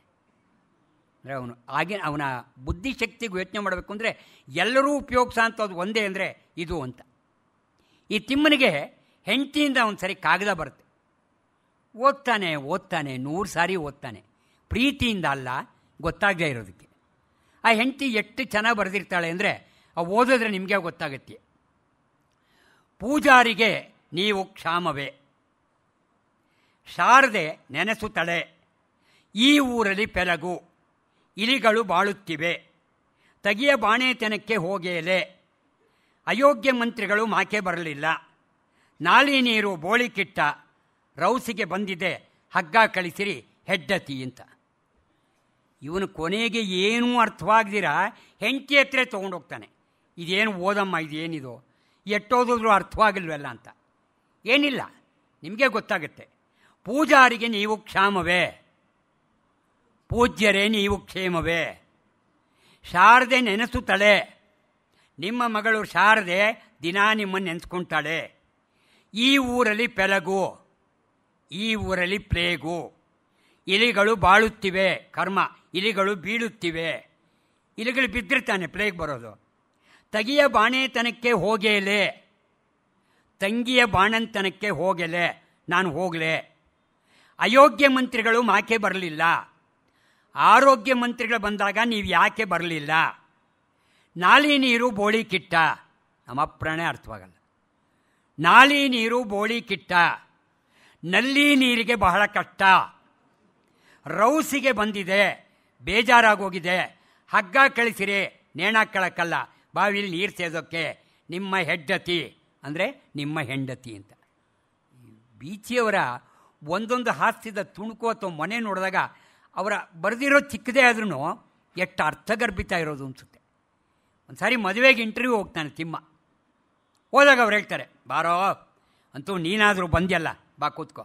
ನೋಡೋ, ಇವಳು ನನ್ನ ಮೊದಲನೇ ಮಗಳು ರಮಾಮಣಿ, ನಿನಗೆ 35,000 ರೂಪಾಯಿ ವರದಕ್ಷಿಣೆ ಕೊಡ್ತೀನಿ. ಇವಳು ಎರಡನೇವಳು ಸುಧಾಮಣಿ, ಇವಳಿಗೆ 25,000 ಕೊಡ್ತೀನಿ. ಇವಳು ನಿರ್ಮಲಾ ಅಂತ, ಇವಳಿಗೆ ಮದುವೆ ಆದರೆ 20,000 ಕೊಡ್ತೀನಿ. ನಿಂಗೆ ಯಾವುದು ಬೇಕೋ ನೋಡಿ ಹೇಳೋ ಅಂತಾನೆ. ಇರಲಿ, ಅದಿರಲಿ, ಅಲ್ಲ ಅಲ್ಲೊಬ್ರು ಇದ್ದಾರಲ್ಲ ಅವ್ರು ಯಾರು ಅಂತಾನೆ. ಅಯ್ಯೋ ಮುಂಡೆದೆ ನಾನು ಹೆಂಡತಿ ಕಣೋ ಅಂತಾರೆ ಇವರು. ಹೋಗಲಿ ಬಿಡಿ, 35,000 ಕೊಡಿ, ಮೊದಲನೇ ಒಳ್ಳೆ ಮದುವೆ ಆಗ್ತೀನಿ ಅಂತಾನೆ. ಇಂಥ ಬೀಚಿ ಆಗಿನ ಕಾಲಕ್ಕೆ ಪ್ರಾಯಶಃ ಹಳಬರು ಭಾಳ ಜನ ಇದ್ದೀರಿ. ಸುಧಾ, ಪ್ರಜಾಮತ, ತಾಯಿನಾಡು, ಕನ್ನಡಪ್ರಭ, ಆಮೇಲೆ ಪ್ರಜಾವಾಣಿ, ಮಯೂರ, ತುಷಾರ, ಪ್ರಪಂಚ, ಕಸ್ತೂರಿ, ಇದರಲ್ಲಿ ನಿರಂತರವಾಗಿ ಬರ್ಕೊಂಬರ್ತಾರೆ. ಕನ್ನಡಕ್ಕೆ 61 ಕೃತಿಗಳನ್ನ ರಚಿಸ್ಕೊಟ್ರು ಬೀಚಿಯವರು. ಆ 61 ಕೃತಿಗಳಲ್ಲಿ 36 ಕೃತಿಗಳು ಕಾದಂಬರಿಗಳು. ಆಗಿನ ಕಾಲದಲ್ಲಿ ಈ ಕಾದಂಬರಿಗಳ ಹೆಸರು ನೋಡಿನೇ ಭಾಳಷ್ಟು ಜನ ಪುಸ್ತಕ ಪ್ರಿಯರು ಹೋಗಿ ಪುಸ್ತಕ ತೊಗೊಂಡು ಓದ್ತಾಯಿದ್ರು. ಅದರಲ್ಲಿ ಇದ್ದಿದ್ದು ನೋಡಿ ಆಗಿದೆ: ದಾಸಕೂಟ, 11ನೇ ಅವತಾರ, ಸತೀ ಸೂಳೆ, ಸರಸ್ವತಿ ಸಂಹಾರ, ಖಾದಿ ಸೀರೆ, ಮೇಡಮ್ಮನ ಗಂಡ, ಬ್ರಹ್ಮಚಾರಿಯ ಮಗ, 3 ಹೆಣ್ಣು 5 ಜಡೆ, 6-7 ಸ್ತ್ರೀ ಸೌಖ್ಯ, ಹೆಂಡತಿ ನಕ್ಕಾಗ, ಆಗಿಷ್ಟು ಈಗಿಷ್ಟು, ಕನ್ನಡ ಎಮ್ಮೆ, ನರಪ್ರಾಣಿ, ಸತ್ತವನು ಎದ್ದು ಬಂದಾಗ, ಚಿನ್ನದ ಕಸ, ಕಾಣದ ಸುಂದರಿ, ದೇವನ ಹೆಂಡ, ಏರದ ಬಳೆ, ಬಂಗಾರದ ಕತ್ತೆ, ಅಮ್ಮ ಅವರ ಪುರಾಣ, ಅಮ್ಮ ಅವರ ಕಾಲ್ಗುಣ, ಸಾವುಕಾರ ಸುಬ್ಬಮ್ಮ, ಸೀತು ಮದುವೆ, ಕಾಮಣ್ಣ, ಲೇವಡಿ ಟೈಪಿಸ್ಟ್, ಅಮ್ಮನವರ ಇಚ್ಛಾ, ಲಕ್ಷ್ಮೀ ಪೂಜೆ, ಇಂಥ ಹೆಸರುಗಳು ಬರೆದಿದ್ದು ಬೀಚಿ. ಆವಾಗ ಭಾಳಷ್ಟು ಜನ ಈ ಬಂದ ತಕ್ಷಣ ಹೊಸ ಪುಸ್ತಕನ ಅವ್ರು ಯಾವ್ದು ಹೆಸರಿಟ್ಟಿದ್ದಾರೆ ಅಂತ ನೋಡ್ಕೊಂಡು ಹೋಗಿ ತೊಗೊಂಬಂದು ಓದ್ತಾ ಇದ್ರಂತೆ. ಲಘು ಹರಟೆ ಮತ್ತು ಪ್ರಸಂಗಗಳು ಬೇಕಾದಷ್ಟು ಬರ್ಕೊಂಬಂದರು. ಹುಚ್ಚು ಹರಳು, ಮಾತ್ರೆಗಳು, ಆಮೇಲೆ ತಿಮ್ಮ ಬೋಧಾಮೃತ ಅಂತ. ಆಗಿನ ಕಾಲಕ್ಕೆ ರೇಡಿಯೋ ನಾಟಕಗಳು ಬಹಳಷ್ಟು ಬರ್ಕೊಂಬಂದರು. ವಧು ಪರೀಕ್ಷೆ, ಏಕೀಕರಣ, ಏಕೋದರ, ಸೈಕಾಲಜಿಸ್ಟ್ ಸಾರಂಗಪಾಣಿ ಇವನ್ನ ಬರ್ಕೊಂಬಂದರು. ಮಡ್ರಾಸ್ನಲ್ಲಿದ್ದಾಗ ಕಾಳಿಂಗರಾಯರು, ಬಿ ಆರ್ ಪಂತ್ಲು ಅವ್ರ ಜೊತೆ ಒಳಗಡೆ ಸೇರಿಕೊಂಡು ಅನೇಕ ನಾಟಕಗಳನ್ನು ಕೂಡ ಆಡಿದರಂತೆ. ಹಾಗಾಗಿ ಆಕಾಶವಾಣಿಯ ನಾಟಕಗಳು ಇವತ್ತು ಕೂಡ ಪ್ರಸಿದ್ಧವಾಗಿದೆ. ಎಲ್ಲಕ್ಕಿಂತ ಹೆಚ್ಚಾಗಿ ಬೀಚಿಯವರು ಸಮಾಜದ ಯಾವುದೇ ಹುಳುಕನ್ನು ಮುಚ್ಚು ಮರೆಯಿಲ್ಲದೆ ಬರೀತಾಯಿದ್ರು. ರಾಜಕಾರಣಿಗಳಾಗ್ಬೋದು, ಸಾಹಿತಿಗಳಾಗ್ಬೋದು, ಮಠಾಧೀಶರಾಗ್ಬೋದು, ಸೋಮಾರಿಗಳು, ದುಷ್ಟರಾಗ್ಬೋದು, ಯಾರನ್ನೇ ಆದರೂ ಬಿಡದೀರ ಬರೀತಾ ಇದ್ದವರು ಅಂದರೆ ಬೀಚಿ. ಕೆಲವಾರು ಸಾರಿ ನಿಂದನೆ ಕೂಡ ಒಳಗಾಗಿದ್ದುಂಟು. ಅವರ ಹಾಸ್ಯದ ಹಿಂದೆ ಜೀವನದ ನೋವಿದೆ, ಸಂಘರ್ಷವಿದೆ, ಅನುಭವದ ವೈಶಾಲ್ಯವಿದೆ. 1972-73ರಲ್ಲಿ ಬೆಂಗಳೂರು ವಿಚಾರವಂತರ ಸಂಘ ಅಂತ ಕಟ್ಟಿ ಅಧ್ಯಕ್ಷರಾದರು. ವೈಚಾರಿಕತೆಯ ಜಾಗೃತೆ ಅದರ ಮೂಲ ಉದ್ದೇಶ ಆಗಿತ್ತು. ನನ್ನ ಬಯೋಗ್ರಫಿ ಅಂತ ಬರೆದರು. ಪ್ರಾಯಶಃ ಬೀಚಿಯವರು ತಮ್ಮ ಜೀವನದಲ್ಲಿ ಹುಟ್ಟಿನಿಂದ ಹಿಡಿದು ಸಾಯೋವರೆಗೂ ಕಂಡ ಎಲ್ಲ ವಿಚಾರಗಳನ್ನು ಮುಚ್ಚು ಮರೆಯಿಲ್ಲದೆ ಸತ್ಯವಂತಾಗಿ ಬರೆದ ಒಂದು ವ್ಯಕ್ತಿ ಅಂತಂದರೆ ಬೀಚಿಯವರು. ಏಕೆಂದರೆ ಅವರು ಮಗು ಆಗಿದ್ದಾಗ ಮಗುಗೆ ಹುಷಾರಿಲ್ಲ ಅಂಥೇಳಿ ಒಂದು ಮರದಲ್ಲಿ ಆ ಮಗುನ ಮಲಗಿಸಿ ಆಚೆಗಿಟ್ಟಿರ್ತಾರಂತೆ. ಯಾಕೆಂದರೆ ದಿನ ಚೆನ್ನಾಗಿಲ್ಲ, ತೀರ್ಕೊಂಡ್ರೆ ಆಚೆ ಕಡೆ ತೀರ್ಕೊಳ್ಳಿ ಅಂತ. ಆಗ ಇದ್ದ, ಯಾಕೆಂದರೆ ಅವರು ಬಂದ ಸಂಸ್ಕಾರ ಆಗಿತ್ತ, ಮನೆಯ ವಾತಾವರಣ ಬೇರೆ ಇದು. ಆದರೆ ಅದಾದ ಮೇಲೆ ಆ ರಿಂದಮ್ಮ ಅವರು ಸಾಕಿ ಸಲಿಯು ಆದಮೇಲೆ ಅವರ ಅನೇಕ ಫ್ರೆಂಡ್ಸ್ ಜೊತೆ ಅನಕ್ರೂರವರ ಬೆಳವಣಿಗೆ ಇವರೆಲ್ಲರಿಂದ ಮುಂದೆ ಬಂದೆ ಅಂತ ಹೇಳ್ತಾರೆ. ಹಾಗಾಗಿ ಬಯೋಗ್ರಫಿ ಬಂದಾಗ ಜಿ ಪಿ ರಾಜರತ್ನಂರವರು ನಿರ್ಭಯಾಗ್ರಫಿ ಅಂತ ಬರೆದರು. ಅವರಿಬ್ಬರ ಗುದ್ದಾಟ ಭಾಳ ಇತ್ತು, ರಾಜರತ್ನಂರವ್ರಿಗೆ, ಬೀಚಿಯವರಿಗೆ. ಆದರೆ ಬೀಚಿಯವನ ಕಡೆ ಚೆನ್ನಾಗಿ ಹೇಳ್ತಾರೆ, ಗುದ್ದಾಡಿದ್ರೆ ಇಂಥವ್ರ ಹತ್ರ ಗುದ್ದಾಡಬೇಕು, ಬೇರೆಯವ್ರ ಹತ್ರ ಗುದ್ದಾಡಿ ಪ್ರಯೋಜನ ಇಲ್ಲ ಅಂತ. ಹಾಗಾಗಿ ನಿರ್ಭೀತಿಯಿಂದ ಬರೆದ ಅನೇಕ ಕಥೆ ವಿಷಯಗಳನ್ನು ಇದರಲ್ಲಿ ನೋಡ್ಬೋದು. ಎಲ್ಲಕ್ಕಿಂತ ಹೆಚ್ಚಾಗಿ ಅವರ ದಾಸಕೂಟ ಬಂತು. ದಾಸಕೂಟ ಕಾದಂಬರಿಗೆ ಅನಕ್ರೂರವರನ್ನೇ ಅದಕ್ಕೆ ಮುನ್ನುಡಿ ಬರೀತಾರೆ. ಭಾಳಷ್ಟು ನಿಂದನೆಗೆ ಒಳಗಾಗ್ತಾರೆ. ಕೆಲವು ಪಂಗಡದವರು ಅದಕ್ಕೆ ಬೇಜಾರು ಮಾಡಿಕೊಂಡು ಪ್ರತಿಭಟನೆ ಮಾಡಿದ್ದು ನಿಜ. ಆಗ ಒಂದು ಯಾರೋ ಪತ್ರಿಕಾ ಸಂದರ್ಶನಕ್ಕೆ ಬರ್ತಾರೆ. ಆ ಪತ್ರಿಕಾ ಸಂದರ್ಶನಕ್ಕೆ ಬಂದಾಗ ಅವ್ರು ಹೇಳ್ತಾರೆ, ಒಂದು 10 ನಿಮಿಷ ನನಗೇನ ಮಾಡಿ ಟೈಮ್ ಕೊಡಿ ಸರ್ ಅಂತ, ಕೇಳಿ ಅಂತ. ಸರ್, ಈ ಸಾಹಿತ್ಯ ಸೇವೆ ಇದೆಯಲ್ಲ, ಇದು ನಿಮ್ಗೆ ಹೇಗೆ ಬಂತು, ಏನು ಅಂತ ಎಲ್ಲ ಕೇಳ್ತಾರೆ.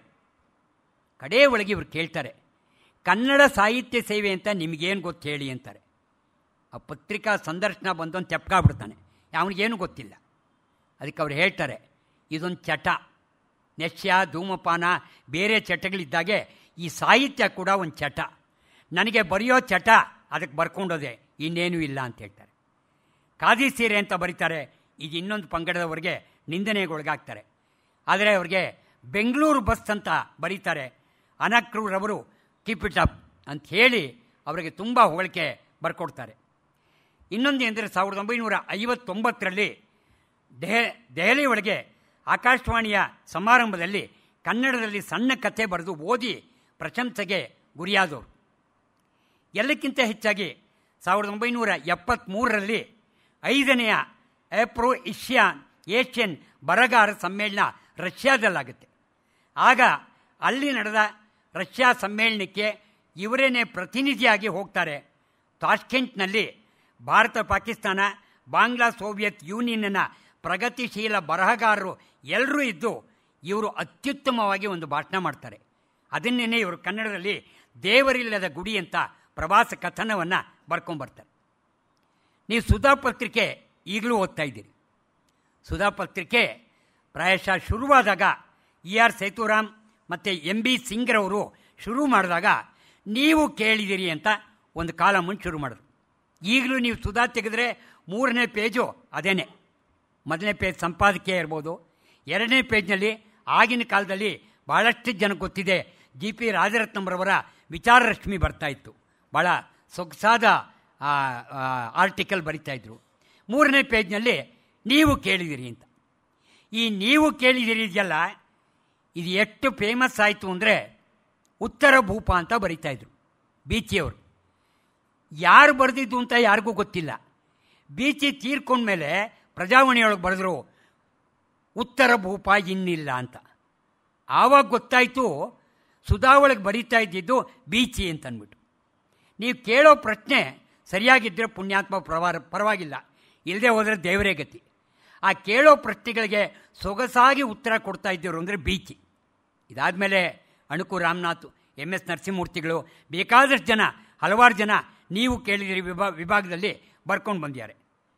ಇದು 1965ರಲ್ಲಿ ಪ್ರಾರಂಭವಾದ ಸುಧಾ ಪತ್ರಿಕೆ 16 ವರ್ಷ ಬೀಚಿನೇ ಉತ್ತರ ಕೊಟ್ಟರು. ಅದೆಲ್ಲ ಸಂಗ್ರಹ ಮಾಡಿ ಉತ್ತರ ಭೂಪ ಅಂತ ಒಳ್ಳೆಯ ಒಂದು ಪುಸ್ತಕನ ಪಬ್ಲಿಷ್ ಮಾಡಿದ್ದಾರೆ. ವಿ ಸೀತಾರಾಮಯ್ಯನವರು ಡೆಕ್ಕನ್ ಹೆರಾಲ್ಡ್ನಲ್ಲಿ ಈ ಕಾಲಂಬರ್ ಬಗ್ಗೆ ಮೆಚ್ಚುಗೆ ವ್ಯಕ್ತಪಡಿಸಿ ಭಾಳ ಒಳ್ಳೆಯ ಆರ್ಟಿಕಲ್ ಬರೀತಾರೆ. ಇದು ಬೀಚಿಯವರಿಗೆ ಉತ್ತೇಜನ ತುಂಬ ಬರುತ್ತೆ. ಅವ್ರು ಕೇಳೋ ಪ್ರಶ್ನೆಗಳು ನೋಡಿ ಹೇಗಿರುತ್ತೆ ಅಂತ. ಸಾರ್, ಯಾರೇ ತೀರ್ಕೊಂಡ್ರೂ ಅಕಾಲ ಮೃತ್ಯು ಅಂತೀವಿ. ಸಕಾಲ ಮೃತ್ಯು ಯಾವುದು? ಸಾಲ ಹೆಚ್ಚಾದಾಗ ಸಾಯುವವನೇ ಸಕಾಲ ಮೃತ್ಯು. ಇದಿವತ್ತು ಹಾಗೆ ಇದೆ.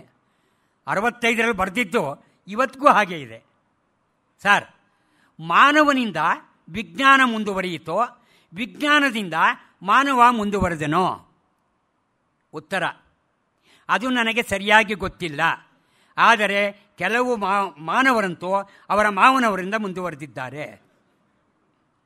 ಸರ್, ಅಗ್ನಿಸಾಕ್ಷಿಗೂ ಆತ್ಮಸಾಕ್ಷಿಗೂ ಏನು ವ್ಯತ್ಯಾಸ? ಅಗ್ನಿಸಾಕ್ಷಿಗೂ ಆತ್ಮಸಾಕ್ಷಿಗೂ ಏನು ವ್ಯತ್ಯಾಸ? ಕೈ ಹಿಡಿಯುವಾಗ ಅಗ್ನಿಸಾಕ್ಷಿ, ನಾವೆಲ್ಲರೂ ಅದೇ ಮಾಡಿರೋದು. ಕೈ ಕೊಡುವಾಗ ಆತ್ಮಸಾಕ್ಷಿ. ಸರ್, ವಿಧಿಯೇ ಎದುರಾದಾಗ ಏನು ಮಾಡಬೇಕು? ಏನಿಲ್ಲ, ಸ್ವಲ್ಪ ಪಕ್ಕಕ್ಕೆ ಹೋಗಿ ಜಾಗ ಬಿಟ್ಬಿಡಿ.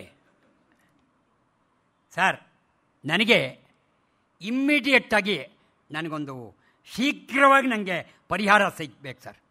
ನೀವೇನಾದರೂ ಹೇಳಿ ಸರ್. ಕತ್ತೆ ಕಾಲು ಮುಂದಿನ ಕಾಲು ಇಟ್ಕೊಳ್ಳ, ಹಿಂದಿನ ಕಾಲು ಇಟ್ಕೊಳ್ಳ ಅಂತ. ಶೀಘ್ರವಾಗಿ ಬೇಕು ಅಂದರೆ ಹಿಂದಿನ ಕಾಲು ಇಟ್ಕೊಡಿ, ಬೇಗ ಸಿಗುತ್ತೆ ಅಂದ್ರಂತೆ. ಸರ್, ಚಂದ್ರಗ್ರಹಣಕ್ಕೂ ಪಾಣಿಗ್ರಹಣಕ್ಕೂ ಏನು ವ್ಯತ್ಯಾಸ? ಚಂದ್ರಗ್ರಹಣ ತನ್ನಷ್ಟು ತಾನೇ ಬಿಟ್ಕೊಳ್ಳುತ್ತೆ. 1 ಗಂಟೆನೋ 1.5 ಗಂಟೆನೋ 2 ಗಂಟೆಗೋ ಬಿಟ್ಕೊಳ್ಳುತ್ತೆ. ಪಾಣಿಗ್ರಹ ಬಿಡಿಸ್ಕೋಬೇಕಾದ್ರೆ ಹೈಕೋರ್ಟ್ಗೆ ಹೋಗಲೇಬೇಕು. ಇಲ್ಲಿರೋ ದಯವಿಟ್ಟು ಮಾತೇರೇನು ಅಂದ್ಕೋಬೇಡಿ. ಸರ್, ಏಕಪತ್ನಿಯಿಂದ ಸುಖವಿದೆಯೋ ದ್ವಿಪತ್ನಿಯಿಂದ ಸುಖವಿದೆಯೋ? ಬೀಚಿ ಹೇಳ್ತಾರೆ, ಪತ್ನಿಯಿಂದ ಸುಖ ಇದೆ ಅಂತ ಯಾರು ನಿಂಗೆ ಹೇಳಿದ್ದು? ಅದು ಹೇಳಿದ್ರೆ ನಾನು ಆಮೇಲೆ ಹೇಳ್ತೀನಿ ಅಂತಾರೆ. ಸರ್, ನಮ್ಮ ಕಾಲೇಜ್ನಲ್ಲಿ ಯಾವಾಗಲೂ ಗೋವಾಗೆ ಟ್ರಿಪ್ ಆಗ್ತಾರೆ ಸರ್. ಪ್ರತಿ ವರ್ಷವೂ ಗೋವಾಗೆ ಟ್ರಿಪ್ ಆಗ್ತಾರೆ. ಯಾಕೆ? ಇವರು ಉತ್ತರ ಕೊಟ್ಟರು, ತೀರದ ಬಯಕೆ. ಗೋವಾ ಒಂದು ತೀರ, ಬಯಕೆ ಮುಗಿದಿಲ್ಲ, ತೀರದ ಬಯಕೆ. ಸರ್, ನಮ್ಮ ದೇಶ ಯಾವುದರ ಮೇಲೆ ನಿಂತಿದೆ ಸರ್? ಬೇರೆಯವರ ಸಾಲದ ಮೇಲೆ ಆರಾಮಾಗಿ ಕೂತ್ಕೊಂಡಿದೆ ಅಂತ. ಸರ್, ನಮ್ಮ ದೇಶನ ಎಲ್ಲರೂ ಕೂಡ ಹಿಂದುಳಿದಿದೆ ಅಂತಾರೆ. ಯಾಕೆ ಸರ್? ಹಾಗೇನಿಲ್ಲ, ಬೇರೆ ದೇಶಗಳು ಸ್ವಲ್ಪ ಮುಂದಕ್ಕಿರೋದ್ರಿಂದ ನಿಮ್ಗಾಗನ್ಸುತ್ತೆ ಅಂತ. ಸರ್, ಸತ್ತ ನಂತರ ಏನು? ಕಾರ್ಪೊರೇಷನ್ ವ್ಯಾನಿಗೆ ಫೋನು, ಅಷ್ಟೇ, ಬೇರೆ ಏನಿಲ್ಲ. ಸರ್, ಹಣಕ್ಕೂ ಹೆಣಕ್ಕೂ ಏನು ವ್ಯತ್ಯಾಸ? ಅದಕ್ಕೆ ಬೀಚಿ ಬರೀತಾರೆ, ಆಸ್ತಿಗೂ ಅಸ್ಥಿಗೂ ಏನು ವ್ಯತ್ಯಾಸನೋ ಅಷ್ಟೇ ಅಂತಾರೆ. ಸರ್, ನನ್ನ ನೆಚ್ಚಿನ ಸಿನಿಮಾ ತಾರೆ ಒಬ್ಬಳು ದಿನಾ ಕನಸಿನಲ್ಲಿ ಬಂದು ತುಂಬ ತೊಂದರೆ ಕೊಡ್ತಾ ಇದ್ದಾಳೆ, ಏನು ಮಾಡಲಿ ಸರ್ ಅಂತಾನೆ. ಹೌದಾ? ಕೂಡಲೇ ಪೊಲೀಸ್ ಸ್ಟೇಷನ್ಗೆ ಕಂಪ್ಲೇಂಟ್ ಕೊಡಿ ಕನಸಿನಲ್ಲಿ. ಇನ್ನಿಲ್ಲ, ಅಲ್ಲಿಂದಲ್ಲೇನೆ. ಅಲ್ಲ ಸರ್, ರಾತ್ರಿ ಮಲಕ್ಕೋಬೇಕಾದ್ರೂ ಹೀಲ್ ಚಪ್ಪಲಿ ಬೂಟ್ ಹಾಕ್ಕೊಂಡೇ ಮಲಗ್ತಾರೆ ಕೆಲವರು. ಏನು ಸರ್, ಯಾಕೆ ಅಂತಾರೆ. ಅದು ಕನಸಿನಲ್ಲಿ ವಾಕಿಂಗ್ ಹೋಗೋವಾಗ ಮುಳ್ಳು ಚುಚ್ಚಬಾರ್ದು ಅಂತ ಹಾಕ್ಕೊಂಡಿರ್ತಾರೆ ಅಂತಾರೆ. ಸರ್, ವಿಜ್ಞಾನಿಗಳ ಭಾಷಣಕ್ಕೂ ರಾಜಕಾರಣಿಗಳ ಭಾಷಣಕ್ಕೂ ವ್ಯತ್ಯಾಸ ಏನಾದರೂ ಇದೆಯಾ ಅಂತಾರೆ. ಅದಕ್ಕೆ ಬೀಚಿ ಹೇಳ್ತಾರೆ, ಇದಕ್ಕೆ ಒಂದಕ್ಕೆ ಆಳ ಮುಖ್ಯ, ಇನ್ನೊಂದಕ್ಕೆ ಉದ್ದ ಮುಖ್ಯ ಅಂತ. ಸರ್, ಕುಡಿದು ಸಾಯುವವರೆಗೆ ನಿಮ್ಮ ಉಪದೇಶ ಏನು? ಕುಡಿಯದೆ ಸಾಯಿರಿ. ಇಷ್ಟೇ, ಇನ್ನೇ ಬೇರೆ ಏನಿಲ್ಲ. ಸರ್, ನೀವೆಂದಾದರೂ ದಾನ ಮಾಡಿದ್ದೀರಾ? ತೆಗೆದುಕೊಂಡವರು ಯಾರು ಇದ್ದರೆ ಕಳಿಸಿಕೊಡಿ. ಸರ್, ಹೆಣ್ಣು ಪದ್ಯ, ಗಂಡು ಗದ್ಯ, ಮಕ್ಕಳು ರಗಳೆ. ಸರ್, ಅತ್ತೆ ಸೊಸೆಯರ ಕಾಟ ದೇವ್ರಿಗೂ ಬಿಟ್ಟಿಲ್ಲ. ಇದರ ನಿಮಗೇನಾದರೂ ಸದ್ಯ ನಾನು ಅದರಲ್ಲಿ ಭಾಳ ಭಾಳ ಸುದೈವಿ. ಯಾಕೆಂದರೆ ಇವರು ಇನ್ನಾಗೋವಾಗ ಅವ್ರು ಔಟು ಅಂತಾರೆ. ನೀವು ಬೇರೆ ಇಲ್ಲ ಅವರು. ಸರ್, ಜೀವನದಲ್ಲಿ ಅಮೂಲ್ಯ ಸಮಯ ಯಾವುದು? ಪ್ರತಿಕ್ಷಣ. ಎಷ್ಟು ಅರ್ಥಗರ್ಭಿತವಾಗಿದೆ ನೋಡಿ. ಜೀವನದಲ್ಲಿ ಅಮೂಲ್ಯ ಕ್ಷಣ ಯಾವುದು? ಪ್ರತಿಕ್ಷಣ. ಸರ್, ಆತ್ಮಹತ್ಯೆಗೂ ಮರಣದಂಡನೆಗೂ ಏನಾದರೂ ವ್ಯತ್ಯಾಸ ಇದೆಯಾ? ಯಾಕಿಲ್ಲ. ಒಂದು ಸ್ವಂತ ಸಂಪಾದನೆ, ಇನ್ನೊಂದು ದಾನವಾಗಿ ಬಂದದ್ದು. ಸರ್, ಒಳ್ಳೆಯ ಕಥೆಯಲ್ಲಿ ಮುಖ್ಯವಾಗಿ ಏನಿರಬೇಕು? ಮುಖ್ಯವಾಗಿ ಅದು ಒಳ್ಳೆಯ ಕಥೆ, ಒಳ್ಳೆಯದಾಗಿರಬೇಕು. ಇನ್ನೂ ಮುಖ್ಯವಾಗಿ ಅದು ಕಥೆ ಆಗಿರಬೇಕು ಅಂತ. ಇದಾದಮೇಲೆ ಬೀಚಿಯವರು ಇನ್ನೊಂದೇ ಅಂದರೆ ಒಳ್ಳೆಯ ಪದ್ಯ ಬರೆದ್ರು ಒಂದೆರಡು. ಅವ್ರು ಎಷ್ಟು ಸೊಗಸಾಗಿ ಬರೀತಾ ಇದ್ರು ಅಂದರೆ ಹೂ ಬಿತ್ತು ಅಂತ ಬರೀತಾರೆ. ಅವರ ಬರವಣಿಗೆ ಆಗಿತ್ತು ನೋಡಿ. ಹೆಣ್ಣೊಂದು ನಿಂತಿತ್ತು ಬಾಲ್ಕನಿಯ ಮೇಲೆ, ಬಣ್ಣ ಲಿಂಬೆಹಣ್ಣು, ಕೇಶರಾಶಿಯು ಭವ್ಯ, ಎಣ್ಣೆ ನೀರಲ್ಲಿ ಮಿಂದು ಬಿಸಿಲ ಕಾಯುತ್ತಿತ್ತು. ಕಣ್ಣೆಲ್ಲರದು ಅತ್ತ, ತಪ್ಪು ಯಾರದೋ ತಿಮ್ಮ. ದಾರಿ ಹೋಕರು ನೋಡಿ ಮುಂದೆ ನಡೆದರು ಎಲ್ಲ, ಬರೀ ಚಪಲ ಹಲರಿಗೆ ಗಂಡು ಚಾತಿ ಪಾಪ. ತಿರುತಿರುಗಿ ನೋಡುತ್ತಾ ಡಿಕ್ಕಿ ಹೊಡೆದರು ಕೆಲರು, ಕಿರಿಯನೊಬ್ಬನು ಬಂದ, ಏನಾಯ್ತು ತಿಮ್ಮ? ತಲೆ ಎತ್ತಿ ನೋಡಿದ. ಆ ಹೂವು, ಆ ಚೆಲುವು ಎಲ್ಲವನು ಮರೆತು ಕಲ್ಲಾಗಿ ನಿಂತ. ಲಲನೆ ನೋಡಿದಳೊಮ್ಮೆ, ಹೋಯಿತು ಹುಬ್ಬು. ಸೋಲಬಲ್ಲನೆ ಯುವಕ, ಅಲ್ಲ ಕಿಸಿದನು ತಿಮ್ಮ. ಎಲೆ ಚೆಲುವೆ, ಎಲೆ ಚೆಲುವೆ, ಚೆನ್ನಾರ ಚೆಲುವೆ, ಶಿಲೆಯ ಬಾಲಕಿ ನೀನು, ಹೃದಯ ಶಿಲೆ ಅಲ್ಲ, ಮೇಲಿಂದ ಎಸೆ ಒಂದು ಗುಲಾಬಿ ಹೂ ಅಂದ. ಮೇಲಿಂದ ಎಸೆ ಒಂದು ಗುಲಾಬಿ ಹೂ ಅಂದ. ತಲೆಗೆ ಹೂ ಬಿದ್ದಿತು, ಕುಂಡ ಸಹಿತವೋ ತಿಮ್ಮ. ಎಷ್ಟು ಸೊಗಸಾಗಿ ಬರೀತಾರೆ ನೋಡಿ. ಅವರ ಎಲ್ಲಕ್ಕಿಂತ ಹೆಚ್ಚಾಗಿ ಅಂದನಾ ತಿಮ್ಮ ಅಂತ ಬರೀತಾರೆ. ಡಿ ವಿ ಜಿ ಅವರ ಮಂಕುತಿಮ್ಮನ ಕಗ್ಗ ಪ್ರೇರಿತರಾಗಿ ಅಂದನಾ ತಿಮ್ಮ ಅಂತ ಬರೀತಾರೆ. ಇದು ಅವರು ಒಂದೇನು ಅಂತಾರೆ, ಅದರಲ್ಲಿ ವ್ಯಾಕರಣ, ಛಂದಸ್ಸು, ಮಾತ್ರೆ, ಸಂಧಿ, ಸಮಾಸ ಅಷ್ಟು ಬೆಲೆ ಕೊಟ್ಟಿಲ್ಲ. ಆದರೆ ಭಾವ ಮುಖ್ಯ ಅನ್ನಿಸ್ತು. ಆಮೇಲೆ ಅದು ಹೇಳ್ತಾರೆ, ಇದು ಮಾಡಿದ ನನ್ನ 51ನೇ ಅಪರಾಧ ಅಂತನ್ಬಿಟ್ಟು. ಕೊನೆ ಒಳಗೆ ಇದನ್ನೆಲ್ಲ ಅವರು ಹೇಳ್ತಾರೆ. ಡಿ ವಿ ಜಿ ಅವರ ಮಂಕುತಿಮ್ಮನ ಕಗ್ಗ ಒಂದು ಸೂರ್ಯ, ನನ್ನ ಅಂದನಾ ತಿಮ್ಮ ಬೆಡ್ಲೈಟು ಅಂತಾರೆ. ಸರಿ, ಕೊನೆಗೆ ಅವರ ತುಂಬ ಬೇಕಾಗಿರ್ತಕ್ಕಂಥ ಆಪ್ತರಾಗಿದ್ದ, ತಮಗೆಲ್ಲರಿಗೂ ಚಿರಪರಿಚಿತರಾಗಿರ್ತಕ್ಕಂಥ ಮಿತ್ರ ಅವ್ರಿಗೆ ಹೇಳ್ತಾರೆ, ಮಿತ್ರ ಇದನ್ನೆಲ್ಲ ಓದಿ ನೀನು ಕನ್ನಡ ಪಂಡಿತ, ವ್ಯಾಕರಣದ ಪ್ರಕಾರ ತಬ್ಬುಗಳನ್ನು ತಿದ್ದಿ, ತೆಗಿಬೇಕಾದ ತೆಗೆದು, ಸೇರಿಸ್ಬೇಕಾದ ತೆಗೆದು, ಏನೇನು ಸೇರಿಸ್ಬೇಕೋ ಮಾಡಿ ಶುದ್ಧೀಕರಣ ಮಾಡಿಕೊಡು ಅಂತಾರೆ. ಅವ್ರು ಹೇಳ್ತಾರೆ, ಇದರಲ್ಲಿ 106 ಕವಿತೆಗಳಿದೆಯೋ? ಅಲ್ಲ, 106 ಕವಿತೆಗಳಿದೆ, ಬರೀ ಅಂತಾರೆ. ಎಲ್ಲ ಆದಮೇಲೆ ಅದನ್ನು ಓದಿ ಕೊಟ್ಟ ಮಿತ್ರ ಅವರು ಕೊಟ್ಟಾದಮೇಲೆ ಅದನ್ನು ಹಚ್ಚಾಕಿಸ್ತಾರೆ. ಒಂಥರ ಬೀಚಿ ದಾರ್ಶನಿಕರು ಹೌದು ಅನಿಸುತ್ತೆ. ಅವರು ಒಂದೆಷ್ಟು ಚೆನ್ನಾಗಿದೆ ನೋಡಿ. ಅನುಕರಣೆ. ನಿನ್ನಂತೆ ನೀನಾಗು, ನಿನ್ನ ನೀ ಅರಿ ಮೊದಲು, ಚೆನ್ನೆಂದು ದೊಡ್ಡವರ ಅನುಕರಿಸಬೇಡ. ಏನಾಯಿತು ಮರಿಕತ್ತೆ, ಚೆಲುವಿತ್ತು ಮುದ್ದಿತ್ತು, ತನ್ನಪ್ಪನಂತೆ ಹಾಳಾಯಿತು ತಿಮ್ಮ. ಲೈಬ್ರರಿ. ಊರ ಮಧ್ಯದಿ ಒಂದು ಸರಸ್ವತಿ ಭಂಡಾರ.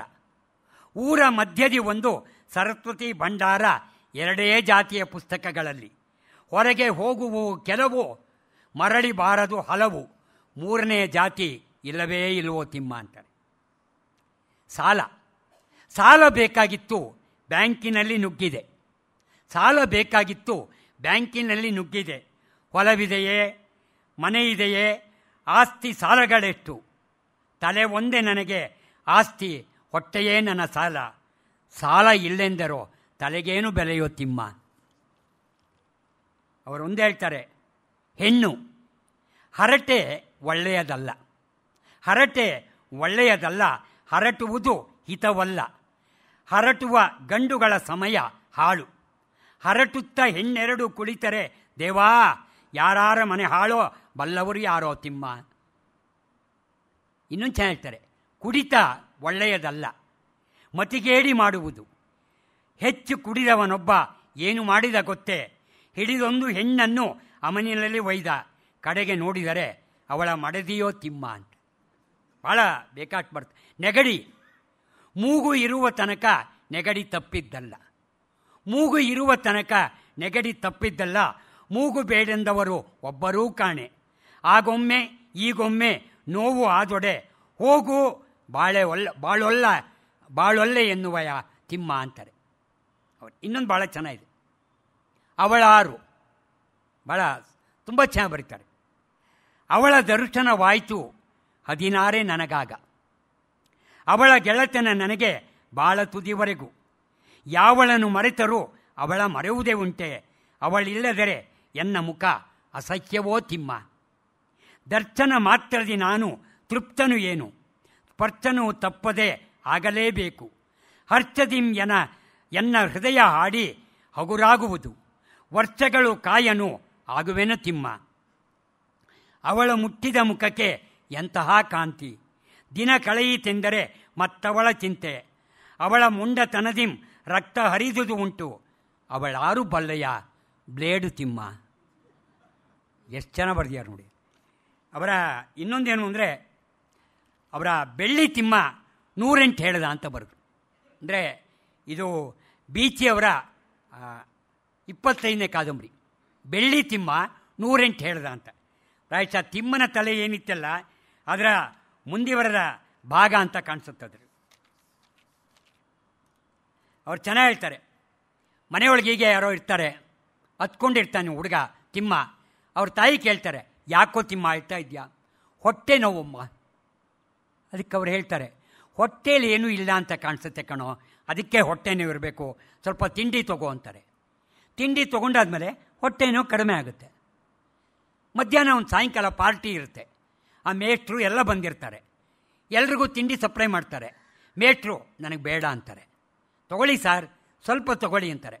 ಬೇಡ ಕಣೋ, ತುಂಬ ತಲೆನೋವು ಅಂತಾರೆ.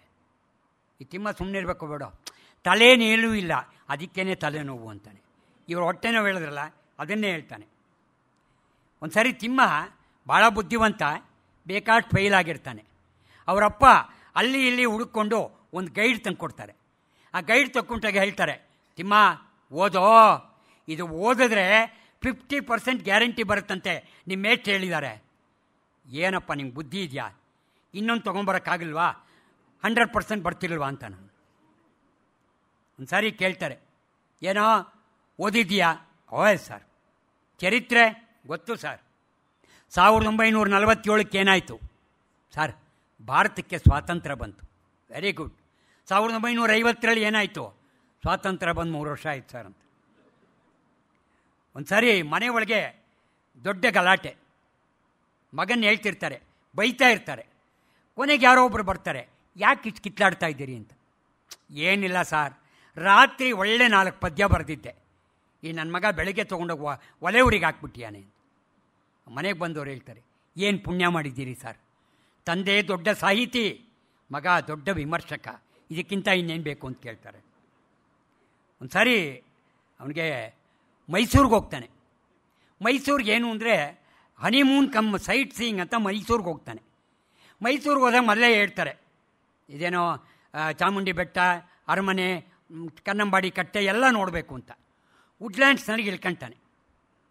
ಈ ತಿಮ್ಮನೆ ಹೆಂಡತಿಗೊಂದು ಡೌಟ್ ಆಗುತ್ತೆ, ತಾಳಪ್ಪ ಊಟ ತಿಂಡಿ ಎಷ್ಟೊತ್ತು ಸಿಗುತ್ತೋ ಕೇಳ್ಬೋಣ ಅಂತ. ಆ ಮಾಣಿ ಕರೆದ್ಬಿಟ್ಟು ಕೇಳ್ತಾರೆ, ಇಲ್ಲಿ ಊಟ ತಿಂಡಿ ಎಷ್ಟೊತ್ತಿಗೆ ಸಿಗುತ್ತೆ ಅಂತ.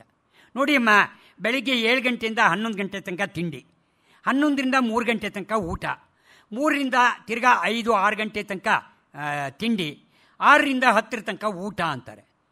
ಅದಕ್ಕೆ ತಿಮ್ಮನೆಂಟಿ ಹೇಳ್ತಾಳೆ, ಹಾಗಾದರೆ ಮೈಸೂರು ನೋಡೋಕೆ ಪುರ್ಸೊತ್ತೆಲ್ಲಿ? ಒಂದು ಸಾರಿ ಮನೆಯೊಳಗೆ ಪಕ್ಕದಲ್ಲಿ ಸಿಗ್ತಾರೆ.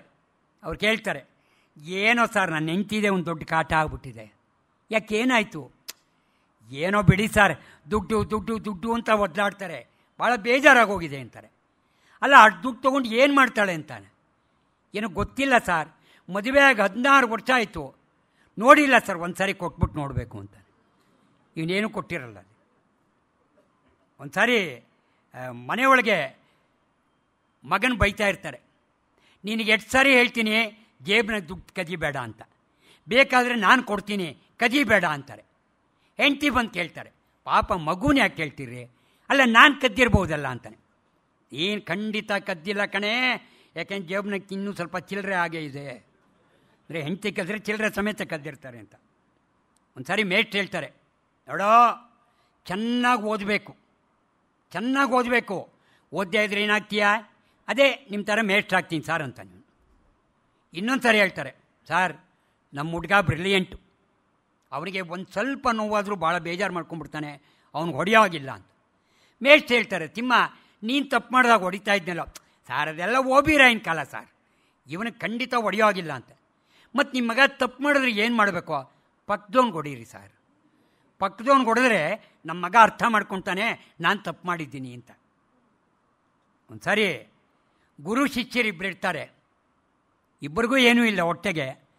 ಈಗ ಶಿಷ್ಯ ಕೇಳ್ತಾನೆ, ಗುರುಗಳೇ ಏನಾದರೂ ಕೊಡಿ, ನಾನು ತೊಗೊಂಡು ಹೊರಟೋಗ್ತೀನಿ, ನಾನು ಇಲ್ಲಿ ಇರಲ್ಲ ಅಂತ.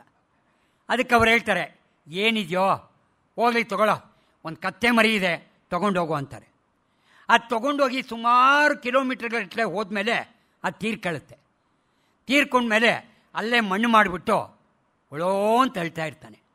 ಊರಿನವರೆಲ್ಲ ಬರ್ತಾರೆ, ಯಾರೋ ಸ್ವಾಮಿಗಳು ತೀರ್ಕೊಂಡ್ಯಾರು ಪಾಪ, ಎಷ್ಟು ಹೇಳ್ತಾ ಇದ್ದಾನಂತ ಅದಕ್ಕೊಂದು ಗದ್ದಿಗೆ ಮಠಾಧೀಶ್ವರ ಎಲ್ಲ ಮಾಡಿಬಿಡ್ತಾರೆ. ಇವ್ರ ಗುರುಗಳು ಸುಮಾರು ವರ್ಷ ಆದಮೇಲೆ ಆ ಕಡೆಗೆ ಬರ್ತಾ ಇರ್ತಾರೆ. ಬಂದಾಗ ಏನು ನಮ್ಮ ಶಿಷ್ಯ ಇದ್ದಾಗಿದೆಯಲ್ಲ ಅಂತ ಬರ್ತಾರೆ. ಅವನ ಗುರುಗಳು ಬಂದ ತಕ್ಷಣ ಶುರುವಾಗುತ್ತೆ ಇವನಿಗೆ, ಯಾಕೆ ಒಳಗಡೆ ಇರೋದು ಕತ್ತೆ ಮರಿ. ಬಂದ ತಕ್ಷಣ ಗುರುಗಳನ್ನ ಕರ್ಕೊಂಡು ಹೋಗ್ತಾನೆ, ಗುರುಗಳೇ ನೀವೇನು ತಪ್ಪು ತಿಳ್ಕೊಬೇಡಿ, ನೀವು ಕೊಟ್ಟು ಕತ್ತೆ ಮರಿ ತೀರೋಯ್ತು, ಆಮೇಲೆ ನಾನು ಮಣ್ಣು ಮಾಡಿದೆ, ಊರಿನವರೆಲ್ಲ ಸೇರ್ಕೊಂಡು ಈಗ ಮಾಡಿದ್ರು, ನನ್ನ ತಪ್ಪೇನಿಲ್ಲ ಗುರುಗಳೇ ಅಂತಾನೆ. ಅಳಬೇಡ ಕಣು, ಅಳಬೇಡ, ನಮ್ಮಲ್ಲಿದೆ ನೋಡು, ಅದು ಇದ್ರ ಅಜ್ಜಿ ಅಂತಾನೆ. ಇದೇ ಇಲ್ಲ, ಇದರ ಅಜ್ಜಿ ಅಲ್ಲಿರೋದು ಅಂತ. ಸರಸ್ವತಿ ಪೂಜೆ ಈಗಲೂ ನಡೆಯುತ್ತೆ. ಸ್ಕೂಲ್ನಲ್ಲಿ ಎಕ್ಸಾಮಿಗೆ ಮುಂಚೆ ಸರಸ್ವತಿ ಪೂಜೆ ಮಾಡ್ತಾರೆ. ಮಾಡೋವಾಗ ಎಲ್ಲ ಆದಮೇಲೆ ಕೇಳ್ತಾರೆ, ಕೇಳ್ಕೊಳ್ರೋ ಸರಸ್ವತಿನ, ಏನು ಬೇಕಾದರೂ ಕೊಡ್ತಾಳೆ, ಕೇಳ್ಕೊಳ್ರು ಅಂತಾನೆ. ಈ ತಿಮ್ಮ ಸುಮ್ಮನೆ ಇರಬೇಕು ಬೇಡವಾ? ತಿಮ್ಮನ ಕೇಳ್ತಾರೆ ಇವ್ರು ಮೊದಲು. ತಿಮ್ಮನ್ನು ಕೇಳಲ್ಲ. ಮೇಷ್ಟ್ರಿಗೆ ಡೌಟ್ ಆಗುತ್ತೆ, ಯಾಕೆ ಇವನಿಗೆ ಕೇಳ್ತೀಯಲ್ಲ, ಅದಕ್ಕೆ ಅವರು ಕೇಳ್ತಾರೆ, ಯಾರ್ಯಾರಿಗೆ ಏನಿಲ್ವೋ ಎಲ್ಲ ಕೇಳ್ಕೊಡ್ರೋ ಕೊಡ್ತಾರೆ ಅಂತ.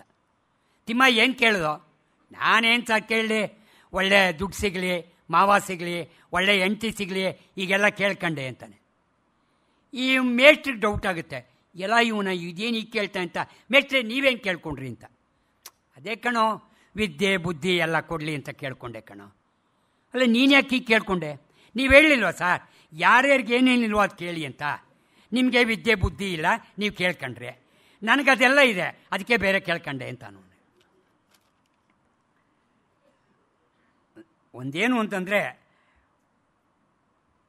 ಅವರ ಇನ್ನೊಂದೆರಡು ಬರೆಯೋ ಪ್ರಸಂಗಗಳು ನೋಡಿದ್ರೆ ನಿಮ್ಗೆ ಆಶ್ಚರ್ಯ ಆಗುತ್ತಲ್ಲಿ. ಆ ತಿಮ್ಮನ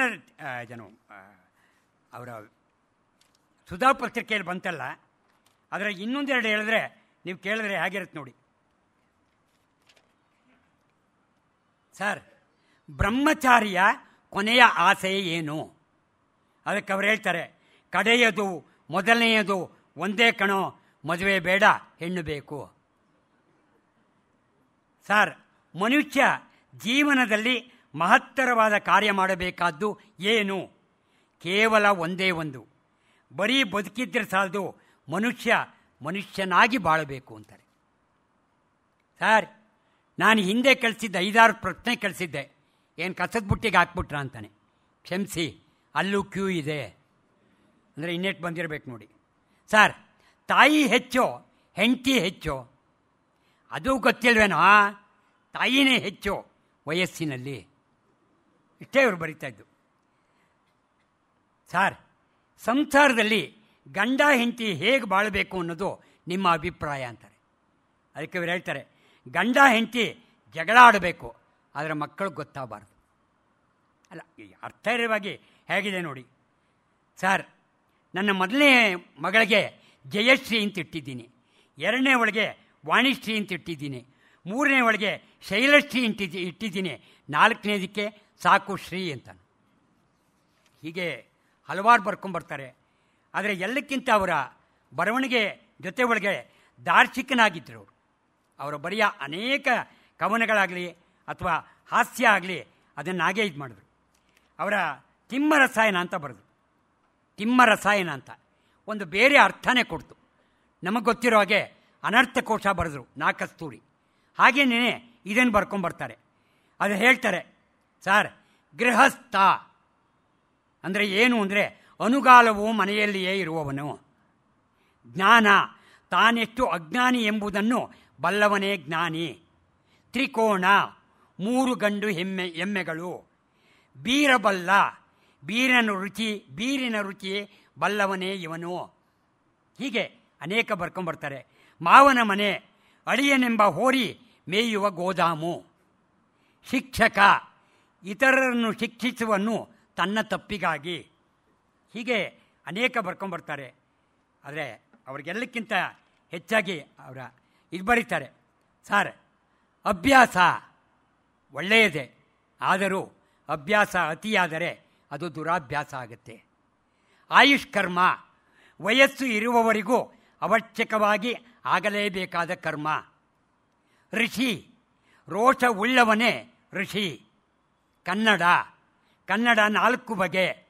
ಹೋದದ್ದು ಹಳೆಗನ್ನಡ, ಹೋಗುತ್ತಿರುವುದು ನಡುಗನ್ನಡ, ನಡೆಯುತ್ತಿರುವುದು ಬಡಕನ್ನಡ, ಬರಲಿರುವುದು ಎಡಬಿಡಂಗಿ ಕನ್ನಡ. ಹೀಗೆ ಅವರ ತಿಮ್ಮರಸಾಯನ ಬರುತ್ತೆ. ಕುಪಿತ ಕೆಟ್ಟ ತಂದೆ. ಹೀಗೆ ಬರ್ಕೊಂಡು ಹೋಗ್ತಾರೆ. ಎಲ್ಲಕ್ಕಿಂತ ಅವರ ಬೀಚಿ ಆಗಿಷ್ಟು ಈಗಿಷ್ಟು ಅಂತ ಒಂದು ಒಳ್ಳೆಯ ಪುಸ್ತಕ ಬರೀತಾರೆ. ನಗೆಯೇ ಜೀವನವಾಗಿ, ಜೀವನವೇ ನಗೆಯಾಗಿ ಬಾಳದವರು ಅಂದರೆ ಕೈಲಾಸಂ. ಬೀಚಿಯವರು 60 ವರ್ಷ ತುಂಬಿದಾಗ ಅನೇಕ ಕಡೆ ಅವರಿಗೆ ಸತ್ಕಾರ ಆಗುತ್ತೆ. ಬೆಳಗಾವಿ ಕನ್ನಡಿಗರು ತಿಮ್ಮಾಯಣ ಅಂತ ಒಂದು ಗ್ರಂಥವನ್ನು ಕೊಡ್ತಾರೆ. ಕನ್ನಡಿಗರ ಪರವಾಗಿ ತಿಮ್ಮ ದರ್ಶನ ಅಂತ ಬರೀತಾರೆ. ಒಳ್ಳೆ ಭಾಷಣಕಾರರು. ಬೀಚಿಯವರ ಭಾಷಣ ಆಗಿನ ಕಾಲದಲ್ಲಿ ಅನಕ್ರು, ಬೇಂದ್ರೆ, GP ರಾಜರತ್ನಂ ಇವರ ಭಾಷಣಗಳ ಜೊತೆ ಒಳಗೆ ವಿ.ಸಿ.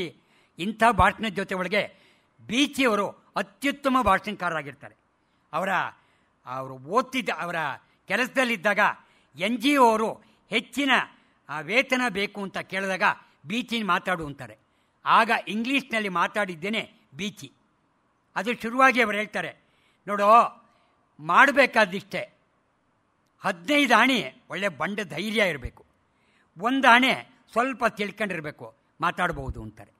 ಅನೇಕ ಕಡೆ ಬೀಚಿಯವ್ರನ್ನ ಕರ್ಕೊಂಡು ಅನೇಕ ಕನ್ನಡ ನಾಡಿನಲ್ಲಿ ಬೇರೆ ಇದರಲ್ಲಿ ಹೋಗಿ ಅನೇಕ ಭಾಷಣಗಳು ಮಾಡ್ಕೊಂಡ್ಬರ್ತಾರೆ. ಬೀಚಿ ಕಡೆ ಒಳಗೆ ಒಂದು ಸಾರಿ ಆಸ್ಪತ್ರೆಗೆ ಸೇರ್ತಾರೆ. ಸೇರೋವಾಗ ಪಾಟೀಲ್ ಪುಟ್ಟಪ್ಪನವ್ರು ಬರ್ತಾರೆ. ಬಂದಾಗ ಕೇಳ್ತಾರೆ, ಏನು ಬೀಚಿ ಹೀಗಿದ್ಯಾ ಅಂತ. ಅವರಿಬ್ಬರು ಭಾಳ ಆತ್ಮೀಯರು. ಅದಕ್ಕೆ ಅವ್ರು ಹೇಳ್ತಾರೆ, ನೋಡಯ್ಯ ಪುಟ್ಟಪ್ಪ, ಮನೇಲಿ ಸಾಯ್ತೀನು ಅಂತ ಆಸ್ಪತ್ರೆ ಕರ್ಕೊಂಬಂದು ಹಾಕಿದ್ದಾರೆ ಅಂತಾರೆ. ಅವ್ರು ಇನ್ನೊಂದು ಚೆನ್ನಾಗಿ ಬರ್ತಾರೆ. ಯಾರೋ ಒಬ್ಬರು ಕಾದಂಬರಿ ಕೊಡ್ತಾರೆ. ಅನಕ್ರು ಬಗ್ಗೆ ಭಾಳ ದೊಡ್ಡ ಗೌರವ ಇಟ್ಕೊಂಡವ್ರು. ಅನಕ್ರು ಮನೆ ಹೋದಾಗೆಲ್ಲ ಯಾರಾದರೂ ಬಂದರೆ ಅನಕ್ರು ಬಾಗಿಲು ಹಾಕ್ಕೊಂಡ್ರೆ ಬೀಚಿ ಹೇಳೋರಂತೆ, ಸ್ವಲ್ಪ ತಡ್ಕೊಳ್ಳಿ, ಅನಕ್ರು ಬಾಗಿಲು ಹಾಕಿದ್ದಾರೆ, ಅವ್ರು ಬರೋ ಅಷ್ಟೊತ್ತಿಗೆ ಒಂದು ಕಾದಂಬರಿ ಬರುತ್ತೆ, ಕೂತ್ಕೊಳ್ಳಿ ಅನ್ನೋರಂತೆ. ಯಾರೋ ಒಬ್ಬರು ಕಾದಂಬರಿ ಕೊಟ್ಬಿಟ್ಟು ಇದರ ಅಭಿಪ್ರಾಯ ಏನು ಅಂತ ಕೇಳಿದ್ರಂತೆ. ಅದಕ್ಕೆ ಅವ್ರು ಹೇಳೋದಂತೆ, ಈ ಕಾದಂಬರಿ ಹೆಸರು ವಿನೂತನ, ಈ ಕಾದಂಬರಿ ಹೆಸರು ವಿನೂತನ, ಆದರೆ ಇದರಲ್ಲೇನಿಲ್ಲ ನೂತನ. ಕಾರಣ ಇದರ ಲೇಖನ ಪುರಾತನ, ಇನ್ನಿದರ ಪ್ರಕಾಶಕನೋ ಸನಾತನ. ಒಟ್ಟಿನಲ್ಲಿ ಇದನ್ನು ಓದಿದವನಿಗೆ ಬೇಕೇ ಬೇಕು ಅಮೃತಾಂಜನ ಅಂತಂದು.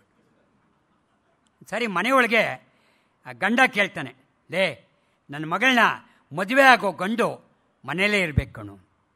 ಯಾಕೆ ಅಂತಾರೆ. ಅಲ್ಲ, ಈ ಮನೇಲಿ ದೆವ್ವ ಇದೆಯಂತೆ ಅಂತ. ದೆವ್ವ? ಅಯ್ಯಯ್ಯೋ, ದೆವ್ವ ಇದ್ದರೆ ಈಗೇನ್ರಿ ಮಾಡೋದು? ಅದಕ್ಕೆ ನಾನು ಹೇಳಿದ್ದು, ಮನೆ ಅಳಿಯನ್ನ ಕರ್ಕೊಂಡು ಬಂದರೆ 2 ದೆವ್ವಗಳು ಒಟ್ಟಿಗಿರಲ್ಲ ಕಣೆ, ಅವನ ಮನೇಲಿ ಇಟ್ಕೊಂಡ್ರೆ ಬೇರೆ ದೆವ್ವ ಹೋಗುತ್ತೆ ಅಂತ.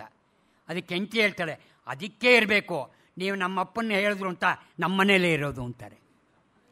ಕಡೆ ಒಳಗೆ ಮಾಸ್ತಿಯವರು ಬರ್ತಾರೆ. ಮಾಸ್ತಿಯವರು ಬಂದಾಗ ಮಾಸ್ತಿಯವ್ರದೇ ಒಂದು ಬೇಕಾಷ್ಟು ಬರ್ದಿಯಾರವರು. ಮಾಸ್ತಿಯವ್ರು ಬಂದು ಕೇಳ್ತಾರೆ, ಏನೋಪ್ಪ ಬೀಚಿ ಹೀಗಾಗೋಗಿದ್ಯಲ್ಲೋ ಅಂತ. ಅದಕ್ಕೆ ಅವ್ರು ಹೇಳ್ತಾರೆ, ಪುಣ್ಯ ಸಾರ್, ನಾನು ಮಾಡಿದ ಕಾರ್ಯಗಳೇನಾದರೂ ನೀವು ಕಾಲು ಭಾಗ ಮಾಡಿದರೆ ಕನ್ನಡದ ಆಸ್ತಿ ನಾಸ್ತಿ ಅಂತ ಯಾವತ್ತೂ ಹೋಗ್ಬಿಡ್ತಾಯಿದ್ರಿ. ಪುಣ್ಯ, ನೀವು ಬದುಕಿದ್ದೀರಿ, ನೀವು ಬದುಕಬೇಕು, ನೀವಿದ್ರೇ ಕನ್ನಡ ಉಳಿಯೋದಕ್ಕೆ ಸಾಧ್ಯ ಸಾರ್ ಅಂತ ಹೇಳ್ತಿದ್ರು. ಇಂಥ ಬೀಚಿ 7/12/1980 ತಿಮ್ಮನ ಮನೆಯೊಳಗೆ ಅವರು ಕೊನೆ ಉಸಿರು ಹೇಳ್ತಾರೆ.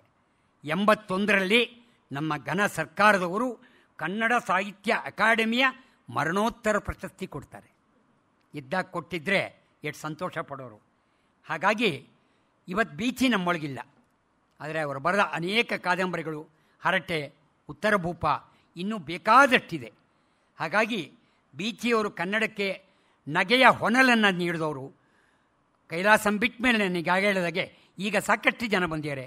ಇವರ ಪ್ರಭಾವದಿಂದ ಅನೇಕ ಹೊಸ ಕವಿಗಳು ಹುಟ್ಕೊಂಡಿದ್ದಾರೆ. ಹಾಗಾಗಿ ಬೀಚಿಯವರ ಕೊಡುಗೆ ಕನ್ನಡ ಸಾಹಿತ್ಯಕ್ಕೆ, ಅದರಲ್ಲೂ ಹಾಸ್ಯ ಸಾಹಿತ್ಯಕ್ಕೆ ದೊಡ್ಡ ಕೊಡುಗೆ ಕೊಟ್ಟವರು.